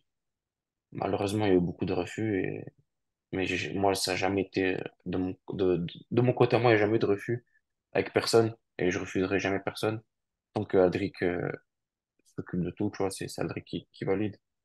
Moi, de mon côté, je suis d'accord. Tant que lui il valide, je suis d'accord. Et donc, ouais, je prends Bastien qui vient du karaté Shidokan, je crois. Je saurais pas dire le nom du style, mais c'est un karaté qui va fort au contact. Et c'est karaté puissant, qui est également judoka, il me semble. Je l'ai connu lorsqu'il avait affronté Rodriguez à Toulon au mois de janvier. Il avait amené quand même Rodriguez sur un deuxième round. Donc, pour tenir déjà un round avec Rodriguez, faut être très fort pour un amateur. Donc lui, il a fait 2 rounds, enfin, il s'est fait mettre TKO, il me semble. Orgas était dans son dos, il a fini avec des coups de poing derrière la tête. Enfin, là, on s'est compris. Donc ouais, bah Bastien, écoute, j'espère que tu te prépares bien. Moi, je me prépare bien de mon côté. Et on va faire ça bien dans le respect, tu vois. Pas de trash talk ou quoi, juste du respect pour mon adversaire. C'est un mec qui se lève comme moi tous les matins pour réaliser son rêve. Et bah, écoute, malheureusement, tu es sur mon chemin et je compte ne pas te laisser de cadeau et emporter la victoire de République à Nice. et voilà. Et est-ce que tu te projettes, toi, avant un combat? Est-ce que t'as un pronostic? C'est ça surtout ma question. Est-ce que t'as un Si j'ai pronostic? un pronostic pour le combat Ouais. avec Bastien, Ouais. bah alors je sors d'une compétition ce week-end. J'ai pas eu le temps d'évoquer le game plan. Je joue encore avec Aldric. Je l'ai croisé cet après-midi, on a discuté. Et je suis allé m'entraîner, comme je te dis, j'ai fait mes 40 minutes de sparring en anglaise. Mais j'ai pas eu le temps de discuter de mon combat, tout ce qui était game plan, etc. Mais donc, ouais, je peux pas me prononcer sur ça. Je connais pas le game plan, je connais pas le thème qui m'a été imposé par Aldric. Ok. J'attends qu'Aldric prépare tout ça et ouais, en fonction des éléments que j'aurai en Ouais. ma possession, je pourrais En, me prononcer. en fait, je te posais cette question, Kalim, parce que t'as que des victoires par soumission. Euh, Est-ce que toi, t'as hâte de mettre un KO, tu vois, de gagner un combat avec tes points? Est-ce que c'est. Tu vois ce que je veux dire? Parce que, on va pas se mentir, tes adversaires, ils vont tous t'attendre à ce niveau-là, en fait. Ils vont. Tu vois ce que je veux dire? Ça va être un Bah, peu un minuteur. Tout le monde, quand. Enfin, je me mets à la place de tes futurs adversaires, ils vont avoir peur d'aller au sol avec toi. Ils savent. Tu vois ce que je veux dire? Un peu. Je sais bah pas si on forcément, peut je Ouais. pense que c'est une erreur de vouloir jouer au sol avec moi, tu vois, sans manquer de respect à personne. Je pense avoir le meilleur sol des amateurs en France. Ah ouais, clairement. Tout en respectant mes opposants, tu vois. Je dénigre personne, ils ont chacun leur niveau, ils sont tous respectables. Mais je pense sincèrement être dans un autre niveau concernant le sol en particulier. Maintenant, concernant la boxe et mettre un corps avec mes points, bien sûr, ce serait une très très grande satisfaction personnelle. Ça donnerait du crédit au travail que j'effectue maintenant quotidiennement, plusieurs fois par jour depuis plus d'un an au Boxing Squad. Et ça me ferait énormément plaisir de le faire, tu vois. Il y a un combat, j'ai failli le faire. J'étais à ça de le faire. Et c'est pas passé, c'était sur un TKO, tu vois. J'étais dans le dos de l'adversaire ou dans la montre, je sais plus. Je me rappelle du combat, c'était où et quand, mais je me rappelle de la position, tu sais, avec l'adrénaline et tout. Bah, tu vois, tout à l'heure, je te parlais d'amateur, connaître les situations, bah voilà, c'est ça. J'étais à deux doigts de finir par TKO mon adversaire, mais je me suis laissé emporter par mon enthousiasme, le fait de vouloir les émotions, etc. C'est ça, mais tu vois, heureusement que tu vois, c'était un combat amateur, tu vois, parce qu'en pro, ça aurait pu avoir des plus lourdes conséquences, parce que le round, il est plus long, etc. Mais du coup, je me suis cramé sur un ground and pound un peu sauvage où tu vois, je frappais depuis grave haut, des mouvements inutiles et tout. Et tu vois, j'ai appris de cette leçon-là et j'espère pouvoir, bien sûr, mettre mon premier KO de Chikao, sur ce combat-là à Nice, d'autant plus, tu vois, dans mon public, juste à côté de mon quartier, tu vois, ça ferait plaisir parce qu'il y aura du monde qui sera là pour moi. Je voulais te demander aussi si tu devais conseiller un jeune qui commence le MMA, toi aujourd'hui avec cette expérience que tu as dans le JJB, est-ce que tu le conseillerais directement d'aller en MMA ou de faire un peu comme toi, d'avoir ce passé de Jiu-Jitsu, tu vois, d'aller chercher une ceinture dans une discipline, que ce soit le JJB ou autre, hein? Euh, Moi, en fait, des exemples comme ça, je pourrais donner un type de parcours, mais il y aura toujours forcément quelqu'un d'autre qui aura excellé au haut niveau, qui aura un parcours différent. Moi, j'ai eu cette discussion-là justement tout à l'heure. Après l'entraînement, il y a un petit de 15 ans qui est venu me parler, qui m'a posé ces questions-là. Moi, ce que je lui ai dit, c'était déjà lâche pas l'école et continue l'école et ton bac et jusqu'à tes 18 ans parce que tu peux pas combattre en MMA à part à l'étranger, tu vois. Mais jusqu'à tes 18 ans, ben, essaye de faire des périodes cycliques.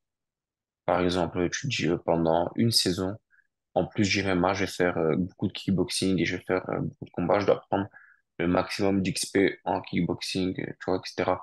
À atteindre genre, un certain niveau en kick. Puis, de notre côté, essayer de faire la même chose avec une autre discipline, telle que la lutte ou le judo ou peu importe. Moi, je pense déjà pour monter dans une cage d'MMA au niveau amateur, c'est que mon avis à moi. Ça engage personne d'autre. Je pense qu'il faudra avoir un niveau équivalent au niveau ceinture bleue. Je dis pas qu'il faut avoir la ceinture bleue, juste avoir le niveau ceinture bleue de jiu-jitsu brésilien. Parce que je vois beaucoup de combats amateurs. Donc, du coup, quand je suis sur les mêmes ligues et même quand j'y suis pas, tu vois, je regarde, c'est très diffusé sur le Twitch de RMC Sport, qui est présenté par Sacha, tu vois. Et je regarde un petit peu ce qui se passe sur les galas amateurs et tout. ou même les galas pro avec des combats amateurs au début. Et je vois beaucoup de lacunes au niveau du sol.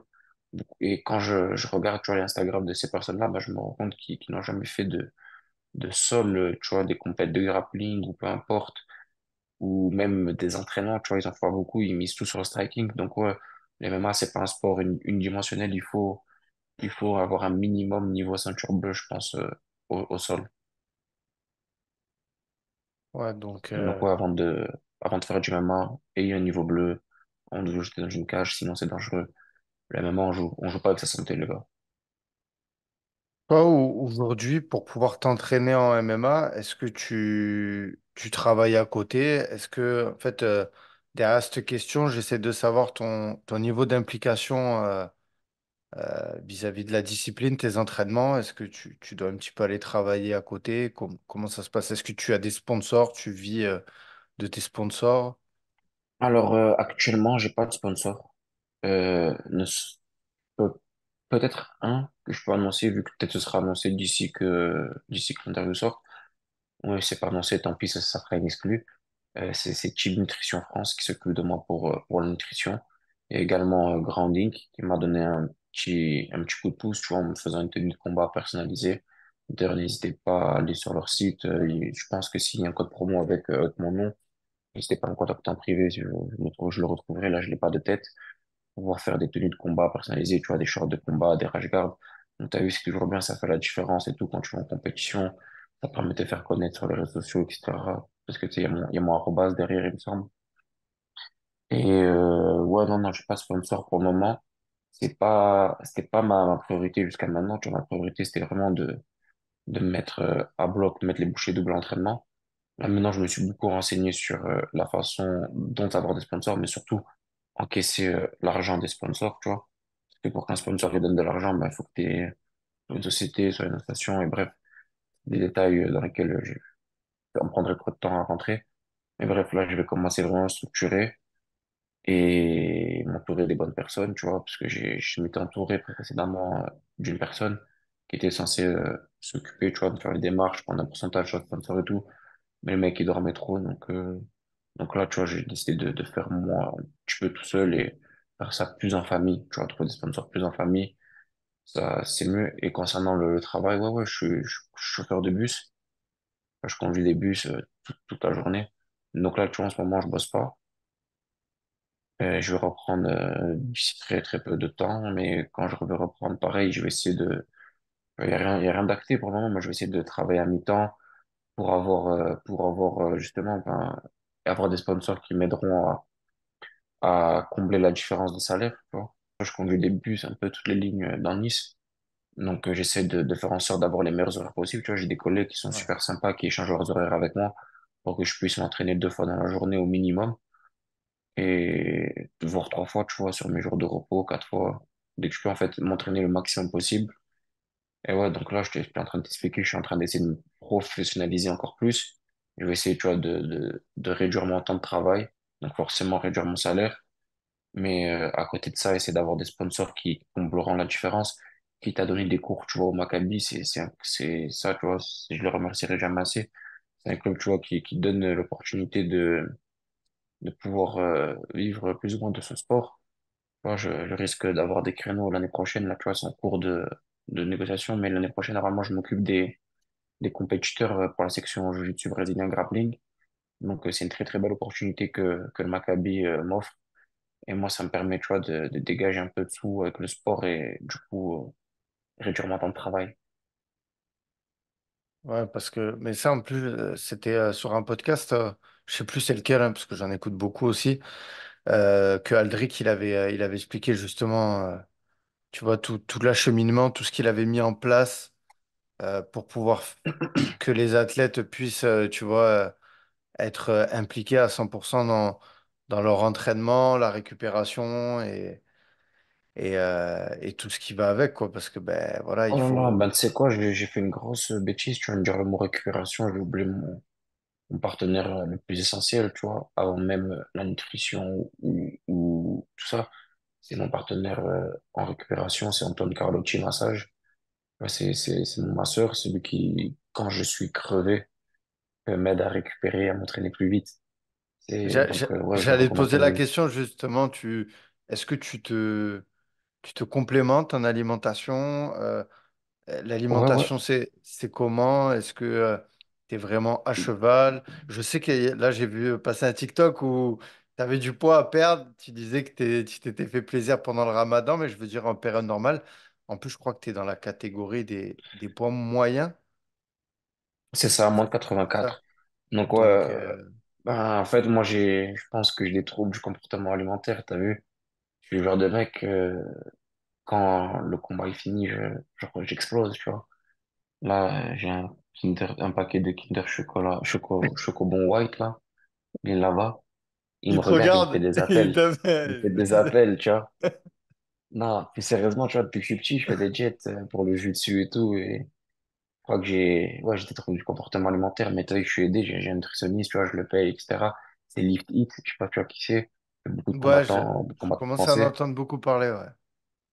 Ouais, tu vois, en ce moment, tu vois, je bosse avec lui. Il fait des super jets et là, d'ailleurs, je dois recevoir ma jet là dans les minutes qui suivent parce qu'il doit me l'envoyer avant minuit. Il m'a dit, pour demain, tu vois, je reprends la jet. Et complément alimentaire, ben, je me complémente en fonction de ce que lui me dit de me complémenter. Alors, en général, il me dit de prendre des multivitamines, de la créatine, de temps en temps de la whey. En fait, ça dépend, en fait. Ce qui me donne, moi, j'applique à la lettre. T'as vu, par contre, en période de jet, il n'y a pas d'écart ou quoi. T'as vu, je suis discipliné de ouf. Mais quand c'est pas la jet, frérot, faut pas me parler de nourriture. Vraiment pas. Je rigole pas, ça, je mange beaucoup. Et pour ce qui est de la préparation physique, comment est-ce que tu l'as fait au Maccabi? Parce que je sais qu'il y a un espace Ouais, ouais, il y a un dédié à espace prépa ça. Physique. Est-ce que tu Moi, en as, général, ouais, je la un fais préparateur physique aussi? 90%. Ouais, ouais, ouais, c'est Jérôme Vollerin, tu vois, comme je t'expliquais tout à l'heure, il m'entraîne pas qu'en boxe, il s'occupe aussi de moi dans la partie physique, tu vois, il me donne un programme, je l'effectue. Mais en plus, en ce moment, ben, j'ai eu la chance, jeudi dernier, de pouvoir faire un match d'exhibition contre Orges au club World Class de Monaco, là où Jérôme passe, je crois, l'essentiel de son temps en coaching là-bas. Ouais. Dans les coachings qu'il fait, c'est là-bas en général. Donc, du coup, ben, grâce à ça, j'ai gagné le droit de pouvoir aller sans payer dans les heures où Jérôme est là-bas pour qu'il puisse me faire bosser, tu vois, mon striking ou ma préparation physique. C'est lui qui gère tout, tu vois, je ferme les yeux. J'ai pas besoin de dire qui il est, tu vois. Jérôme, c'est un docteur en sciences du sport. Donc, dès qu'il me dit un truc, moi, j'effectue et c'est ça qui est bien. Donc, t'as vu, autour de moi, j'ai des personnes comme Aldric, quand il me dit de faire un truc, j'écoute, j'ai même pas besoin de remettre en cause. Là, c'est legit de ouf, c'est légitime de ouf. Pareil avec Jérôme Vollerin sur la partie boxe ou préparation physique. Nutrition, lifting, tu vois, il fait le taf, j'ai même pas besoin de discuter. J'écoute juste ce qui est marqué sur la feuille et je lui envoie mon poids tous les 2, 3 jours et il change ce qui a modifié ou pas. J'essaie de simplifier les choses, tu vois. Ouais, t'es super bien entouré, quoi. Moi, Ouais, ouais, c'est une chance, tu c'est vois, c'est une incroyable. chance de pouvoir être bien Mm. entouré. Et ouais, je suis reconnaissant envers ces personnes-là pour tout l'aide qu'ils m'apportent tous les jours. Kalim, avant de terminer l'interview, je voulais parler avec toi un petit peu aussi d'actu MMA. Est-ce qu'il y a Ok. sur le sol français ou à l'UFC des combats que tu attends? Ouais, voilà, tu me poses une vraie question, là. Il y a Moi, quoi comme événement, là, qui arrive? Ah, bah oui! J'ai envie de voir le combat Wilson Varela Magomedov. C'est un ok. combat qui m'intrigue. Parce que j'ai Hexagone, vu ouais. Magomedov en live, moi, à l'Hexagone. J'avais accompagné Arguez au Zénith de Paris, là. Contre Il avait Nassim? combattu. Ouais, exactement. Qu'est-ce que t'en Il as avait fait un pensé? beau combat. Ben, T'es je crois, impressionné? au début, il prenait un petit bouillon, non? Et après, Ouais. il revient. Il Ouais, il revient. était Donc, cadré, ouais, ouais. il montre qu'il a du cœur, tu vois? Et un combattant enfin, un combattant, c'est essentiel, tu vois, qu'il ait du cœur. Il a montré, enfin, beaucoup de, je crois qu'il met un coup en grand épingle d'en dessous, un truc comme ça. Et après, il passe dans le dos, je sais plus. Enfin, j'ai plus Ouais, c'est un truc mais je comme me ça qu'il rappelle que fait, ouais. ouais, j'étais assez impressionné par sa performance, tu vois. Il avait fait du sale, entre guillemets. Et, ben, pareil, hein, Wilson Varela, il m'a choqué contre Ça va Marianne, être un beau j'arrive pas à dire combat. le nom. J'arrive pas Ouais, à dire c'est le pas nom, mais grave. ouais, il m'a, il choque barre, comme on dit, tu vois, très très fort. Après, sur le circuit français, il y a quoi là comme combat qui sont annoncés? J'ai pas de combat en tête. Ouais, là, Il y a quoi comme de... gala là qui sont annoncés? Il y a quoi comme orga qui est annoncé? c'est une bonne que tu me poses, tu vois. Euh, Ouais. Là, là, pour le coup, ouais, mis à part Hexagone. il y avait Amin Ayoub, Riley Soudela 2, mais Ouais, bah du apparemment coup, c'est ça, annulé. ouais, ça s'est annulé. Pas de PFL, pas d'Ares. Bah, du coup, à Nice, voilà l'événement. Ouais, Mais bah ouais, à Nice. À Nice, ben, tous là, les frérots, hein. Je te mens pas, il y en a euh, pas un que je veux pas voir combattre. J'ai tous envie de le voir combattre parce que c'est des gens que je côtoie au quotidien, dont je vois ben, l'acharnement, l'entraînement, les sacrifices et tout. Et tu vois, moi, je partage le même rêve que la plupart d'entre eux, tu vois, enfin, que tous, tu vois. Donc, du coup, ben, ça me fera trop plaisir de les voir gagner, tu vois. C'est des frérots et c'est des gens que je côtoie plus et, que certains membres de ma famille. et le combat Charles Oliveira contre Tsarukyan, j'imagine, t'as dû. Là, quand il y a ce type de combat, toi, Je me t'es suis heureux, non? réveillé. Tu t'es réveillé. Charles Oliveira, déjà, c'est un combattant, tu kiffes, j'imagine. T'es fan de son style. Est-ce que tu t'inspires un peu quand tu regardes les combats aussi de ces combattants-là, tu vois, qui viennent de la Alors, même que toi? de Bronx, tu vois, ce dont j'aime m'inspirer de lui, c'est ses contrôles dans le dos. Parce que c'est pas des choses qu'on voit en jiu-jitsu brésilien de compétition, c'est plus dans le jiu-jitsu brésilien art martial, comme je te disais. Et lui, il applique très très bien, tu vois, il a des super contrôles du dos. D'ailleurs, Aldric, il m'a montré une façon dont Charles de Bronx s'est prenait le dos, c'est incroyable.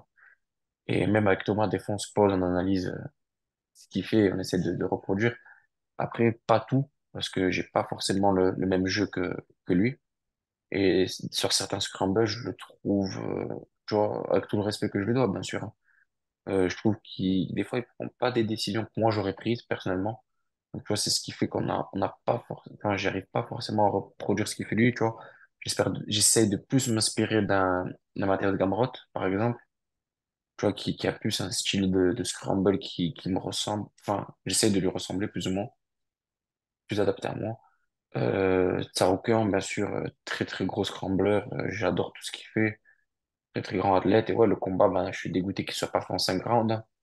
Écoute, le public le voulait en 5 rounds, ça mérite un 5 rounds, et ben, Tsaroukian, il a fait un super combat, il a mérité la victoire, il l'a gagné, il n'y a pas de souci avec ça, tu vois. C'est pas parce que de Bronx, il vient du jiu-jitsu que ça va me faire plus mal au cœur. Aujourd'hui, tout le monde s'entraîne dans toutes les disciplines, il n'y a pas de discipline vs discipline, c'est du MMA, donc ça me fait pas plus mal que ça, tu vois. Et le combat Benoît Saint-Denis contre Poirier, le premier round, je voulais parler surtout justement les phases au Tu sol. vois, Qu'est-ce que bah t'en as après ce pensé, toi? combat-là, je l'ai regardé, mais je sais pas comment t'expliquer. Mais on avait tous les échos que Benoît Saint-Denis, il a vu le staff, tu vois, et tout.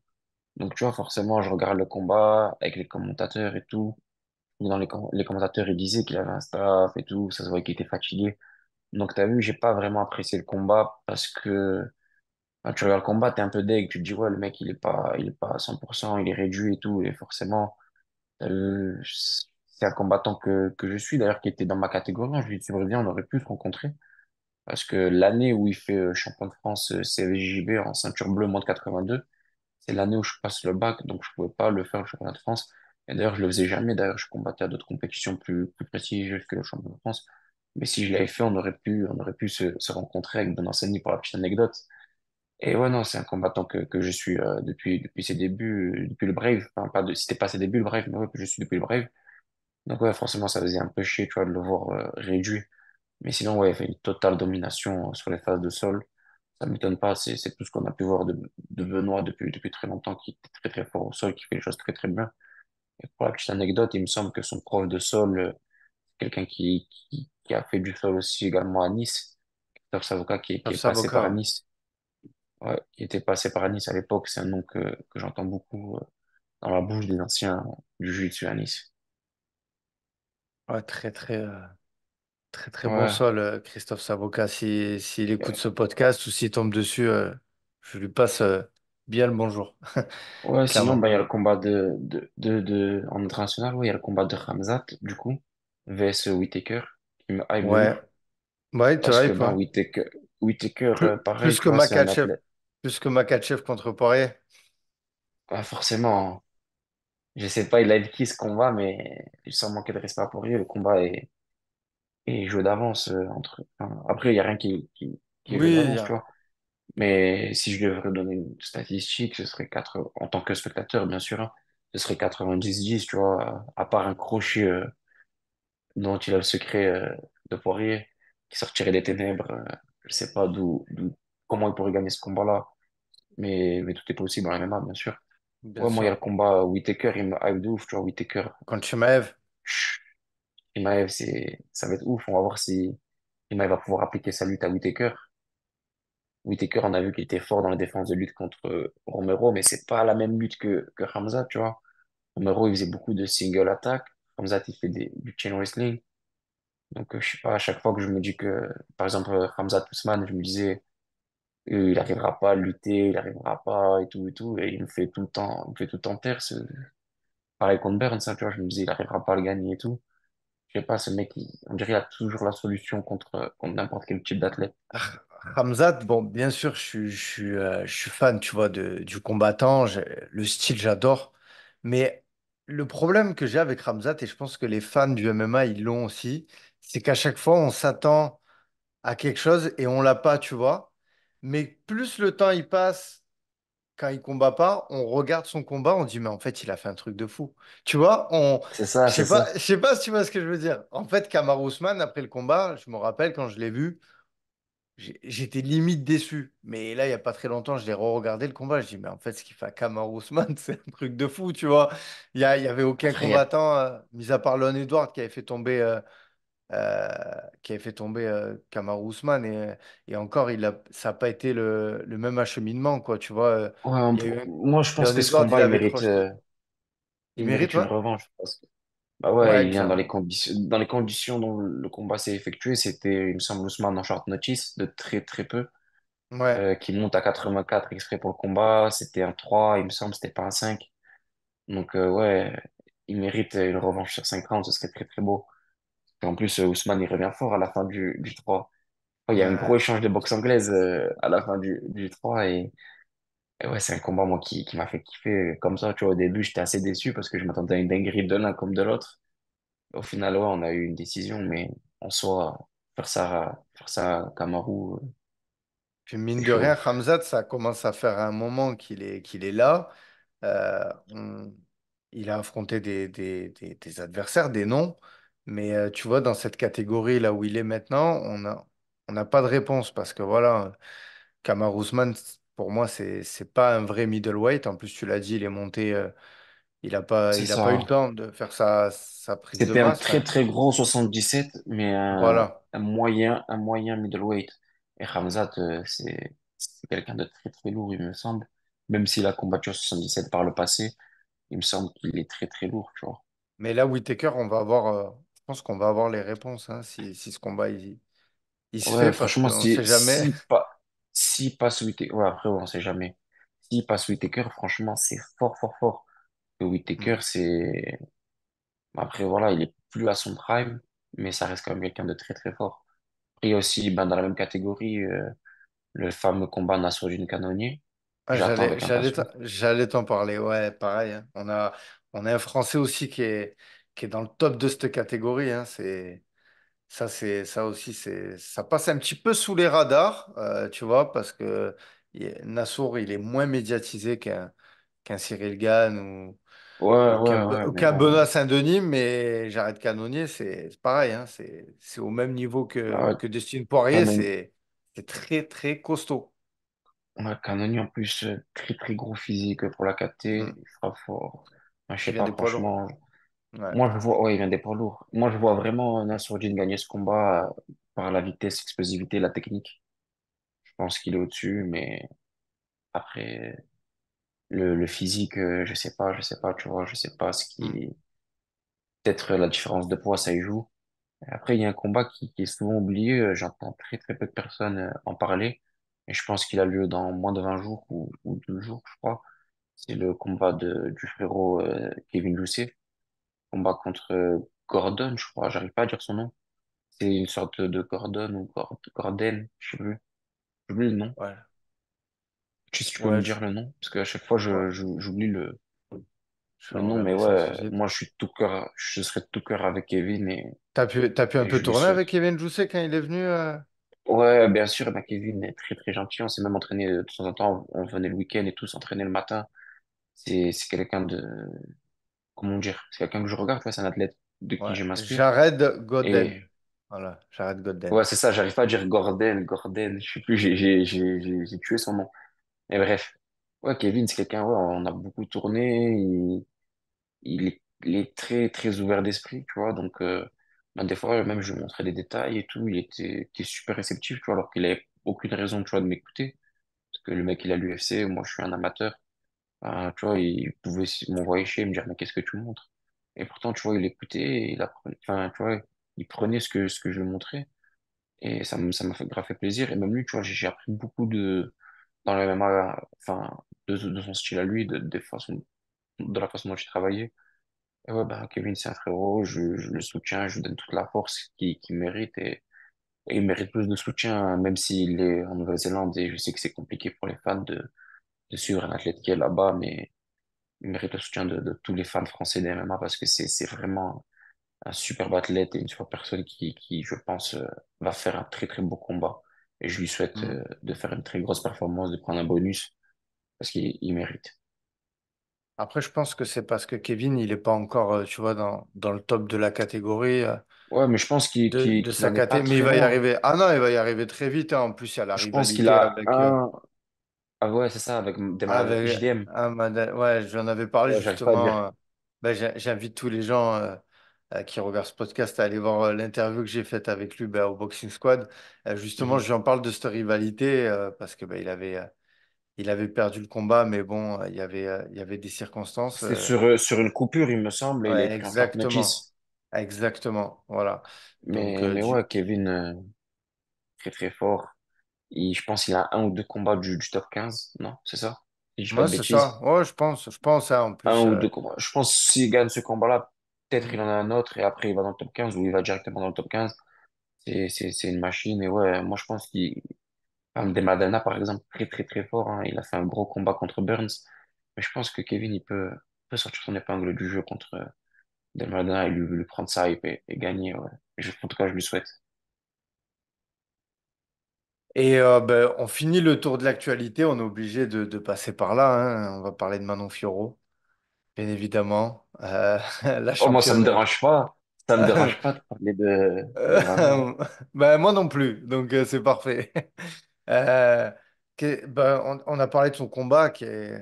Franchement, ça a été une masterclass, hein.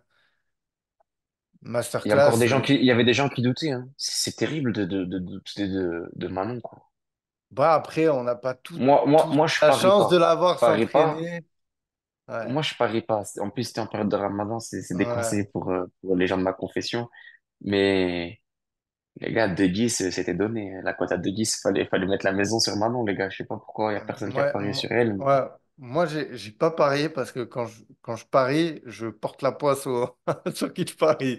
Donc, Ne tu vois, j'ai pas parie jamais parié. sur un mec du boxing, alors, s'il te plaît. Tu Non. vois, non, non, mais c'est vrai que quand même, franchement, la cote, c'était ouf quand même de voir Manon Ah, moi, donner j'étais perdante, quoi. choqué.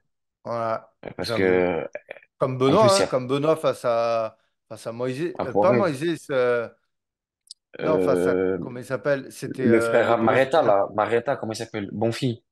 Ouais, voilà, pareil, hein, c'était incroyable, quoi. Alors que pourtant, ils sont sur une série de victoires et qui sont au top. Ouais, peut-être le fait qu'ils soient français, ils sont sous-estimés par les bookmakers Ouais, c'est américains, ça. peut-être. Ça doit Mhm. sûrement être ça. Mais bon. Ouais, masterclass, encore une fois, de Manon. Que dire de plus? Exemple de travail, d'acharnement. Moi, C'est je l'athlète. suis juste un Pour peu moi, c'est frustré. l'athlète. Excuse-moi de te couper, pardon. Je suis juste un peu frustré, c'est de la situation, tu vois, que que ben, sur la série de victoires qu'elle est, elle n'a pas une ceinture intérimaire, elle n'a pas un title shot, elle a deux combattantes qui, un peu comme à l'image de John Jones et Stipe Miocic, bloquent la KT, tu vois. Et c'est chiant pour ces combattants qui... Je crois, à part Bilal Mohamed, actuellement, l'UFC, il n'y a personne qui est sur une telle série de victoires sans title shot. Ouais, c'est vrai, c'est vrai, c'est vrai. C'est vrai. Parce que franchement, c'est ouf, hein. Mm. Après, Tu me ouais, bah, disais, je c'est peux comprendre, l'athlète? hein. Tu me disais, c'est Ah, moi, c'est l'athlète? l'athlète la plus complète que j'ai vue de mes yeux. Ben, déjà, moi, je suis surpris, enfin, je suis choqué même, encore aujourd'hui, par sa préparation physique. Elle a un cardio de ouf. Un jour, enfin, je sais pas comment t'expliquer, un jour, je l'ai vu s'entraîner. Mais je te dis, la première fois que je l'ai vu faire les pattes et tout, 9 rounds de 3 minutes, mais en mode normal. Et je sais pas comment t'expliquer, genre, je la vois s'entraîner. C'est, c'est impressionnant, en fait. C'est une machine. C'est vraiment, je sais pas, elle doit avoir 8 poumons, mais Ah, la cardio elle est limitée, incroyable. quoi. Elle a la cardio limitée, vraiment. En plus, elle a vraiment un physique solide, tu sais, elle est solide. C'est c'est ouf. Moi, je suis choqué. Cette personne me choque. Même si c'était pas une fille, hein, même si c'était un garçon, je suis pas choqué parce que c'est une femme. Mais c'est incroyable d'être autant discipliné, d'être aussi, je sais pas, c'est ouf. Jamais vu ça. Pourtant, Ouais. j'ai regardé les sportifs de tous les sports. Peut-être que c'est parce que je côtoie cette personne, enfin, je m'entraîne pas avec elle, tu vois. Mais je la côtoie, je vois comment elle s'entraîne et tout. C'est peut-être ça aussi, peut-être l'effet, tu vois, qui joue, qui fait que. En tout cas, moi, elle m'impressionne. Je suis choqué par Manon Ferro, par ce que je vois d'elle à l'entraînement. Il faut se dire qu'à l'entraînement, elle est encore plus forte que dans la cage, j'ai l'impression. Même si dans la cage, elle est déjà monstrueuse, alors imaginez, je sais pas, c'est ouf. Moi, en tout cas, je la vois rouler sur Valentina, encore plus sur Alexa Grasso, qui est encore un plus petit gabarit que Valentina. Donc, ouais, maintenant, future championne, première championne de l'UFC, française de l'UFC. D'ailleurs, tu le lis très souvent en story, hein, je vois tes stories. Ouais, c'est vrai. En J'ai, fait, je le revendique depuis le début parce que j'y crois tout simplement et que ben voilà, hein, comme on l'a dit de maintes et maintes fois dans le podcast, il y a Aldric aussi. Tu vois, Aldric, c'est un coach qui, pour ses athlètes, fait beaucoup. Alors imagine pour Manon, tu vois ouais, ce que bien je veux sûr, dire? C'est en fait comment tu peux ne pas aller au plus haut et surtout. Tout rafler, quoi. C'est ça. Donc, et aussi, elle est impliquée, quoi. C'est, de ouf, de ouf. moi, elle est impliquée, tu le vois, elle va toujours courir. Enfin, moi, j'ai la conviction, tu vois, et aussi parce qu'il y a aussi ce contre-coup de que le MMA féminin en France, il n'est pas très développé, et je me dis que ça ferait vraiment Ouais. du bien. Ça ferait vraiment Après, du bien, tu vois, qu'elle ait cette première ceinture. Parce que voilà, je le dis aussi des fois dans le podcast, euh, les hommes, on le dit, on regarde pas les combats des femmes. C'est souvent le moment où on va boire un coup, tu vois, faire quelque chose. On ne s'attarde pas sur ces mais ça, combats. tu vois, j'ai eu cette discussion avec Aldric sur ça. Mhm. Ben, figure-toi que c'est pas forcément vrai. C'est souvent, tu vois, ce qu'on entend le plus qui en font le moins, tu vois. Il y a beaucoup de gens sur Twitter, tu vois, qui disent, ouais, c'est le moment où je vais aux toilettes, ou si, ou ça, c'est le moment où je vais manger quand les combats féminins. Mais il me semble, sauf erreur de ma part, hein, mais qu'Aldric m'avait expliqué que Manon, elle faisait des très très bonnes stats en audience à chaque fois qu'elle combattait. C'est une des athlètes les plus regardées, tu vois, françaises à l'UFC. Donc, c'est pas forcément vrai, tu vois. C'est peut-être, il y a une minorité qui fait du bruit, tu vois, sur les réseaux, sur Twitter et tout, mais bon, c'est pas forcément, Twitter, c'est pas la vraie vie, tu vois. Ouais, Il y a des gens après, qui parlent, je parlais pas pour Manon, tu vois, je parlais en généralité. ouais, Euh, ouais, non, tu vois, que ce soit pour les femmes en général, tu vois, voilà. les femmes, ça fait des stats, hein, tu vois, là, je disais l'exemple, je donnais l'exemple de Manon, mais je pense que c'est plus ou moins la même chose pour d'autres femmes, tu vois. Moi, je regarde la Mhm. RES, je suis la RES avant même de faire du MMA, tu vois, je suivais déjà la RES. J'avais l'habitude à l'époque, quand il y avait un RES tous les mois, on se faisait une soirée à RES avec ma femme, tu vois, on regardait tout la RES à la télé, tout ça sur le canal. Et tu vois, j'aime bien suivre, moi, des athlètes comme Alex Tekena. Tu vois, je regarde, Ouais. je suis là derrière un combat jeudi, je vais regarder, tu vois. Il y a plein d'athlètes, moi, féminins, que Et j'aime puis, suivre. même l'UFC, ça a été Ronda Rousey hein, qui a fait beaucoup Bah, de parler de ouf. l'UFC, hein, tu vois, avant même Conor. Hein. De ouf, de ouf. Donc, De ouf, franchement, elle était star avant ouais, Connor, hein, c'est vrai. Ça, il y a ouais, beaucoup de gens qui l'oublient, ouais. mais Ronda Rousey, c'était une big star à l'époque, hein. Ah, même l'anecdote aussi que, tu vois, Dana White, il voulait pas forcément euh, avoir de catégorie faire combattre les femmes. Et en fait, il est revenu sur sa décision, tu vois, et c'est pas pour rien, hein.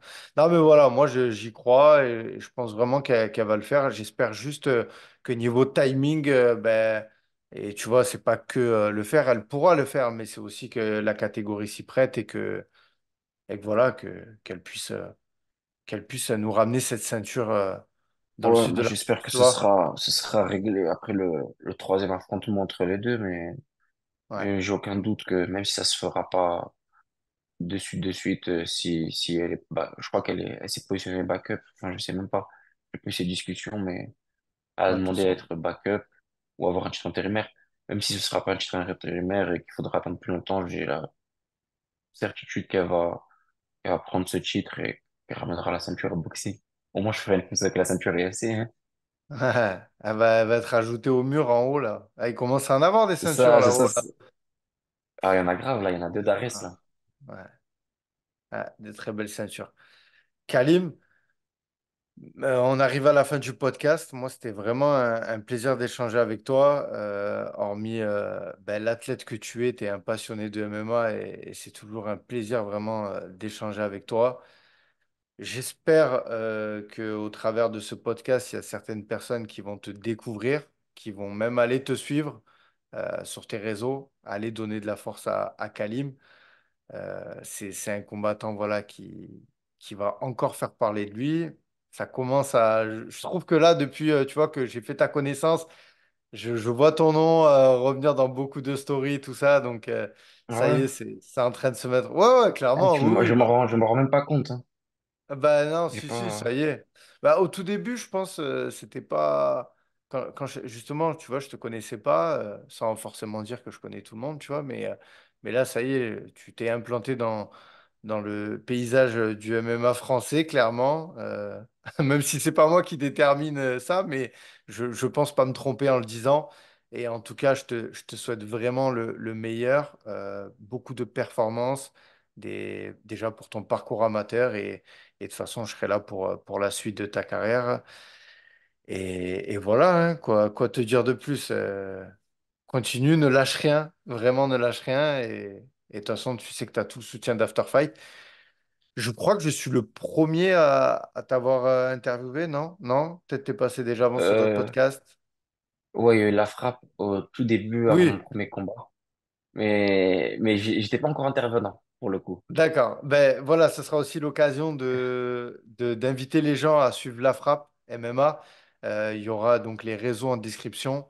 Vraiment, allez voir ce Sinon, ouais, podcast. à part la frappe, tu vois, qui est un média niçois, tu Ouais. vois, qui est un média de la ville et tout. Casbec, tu vois, je connaissais déjà un peu avant. Et à partir de Ouais, la c'est frappe, on le, se c'est connaissait le déjà plus frérot, ou moins. quoi. Tu vois, c'est les frérots, ouais, t'es le Ouais. premier vrai podcast, tu vois, qui m'invite. Enfin, je dis pas que c'est un faux podcast, la frappe, désolé pour l'erreur. C'est le Non, premier mais podcast hors personne que je connais voilà. qui m'invite. Donc, ça fait super plaisir. Merci déjà pour tout ce que tu as dit, Kevin. Ben, c'est Et un merci honneur. pour l'invitation.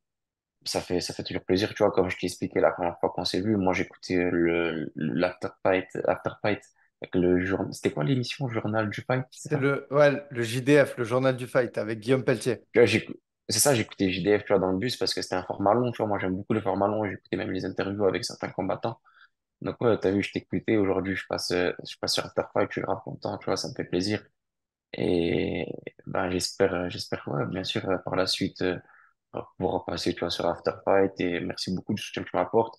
Ne serait-ce que par le partage en story que tu fais quand je fais les résultats et tout, ça fait chaud au cœur, ça fait toujours plaisir, c'est du soutien.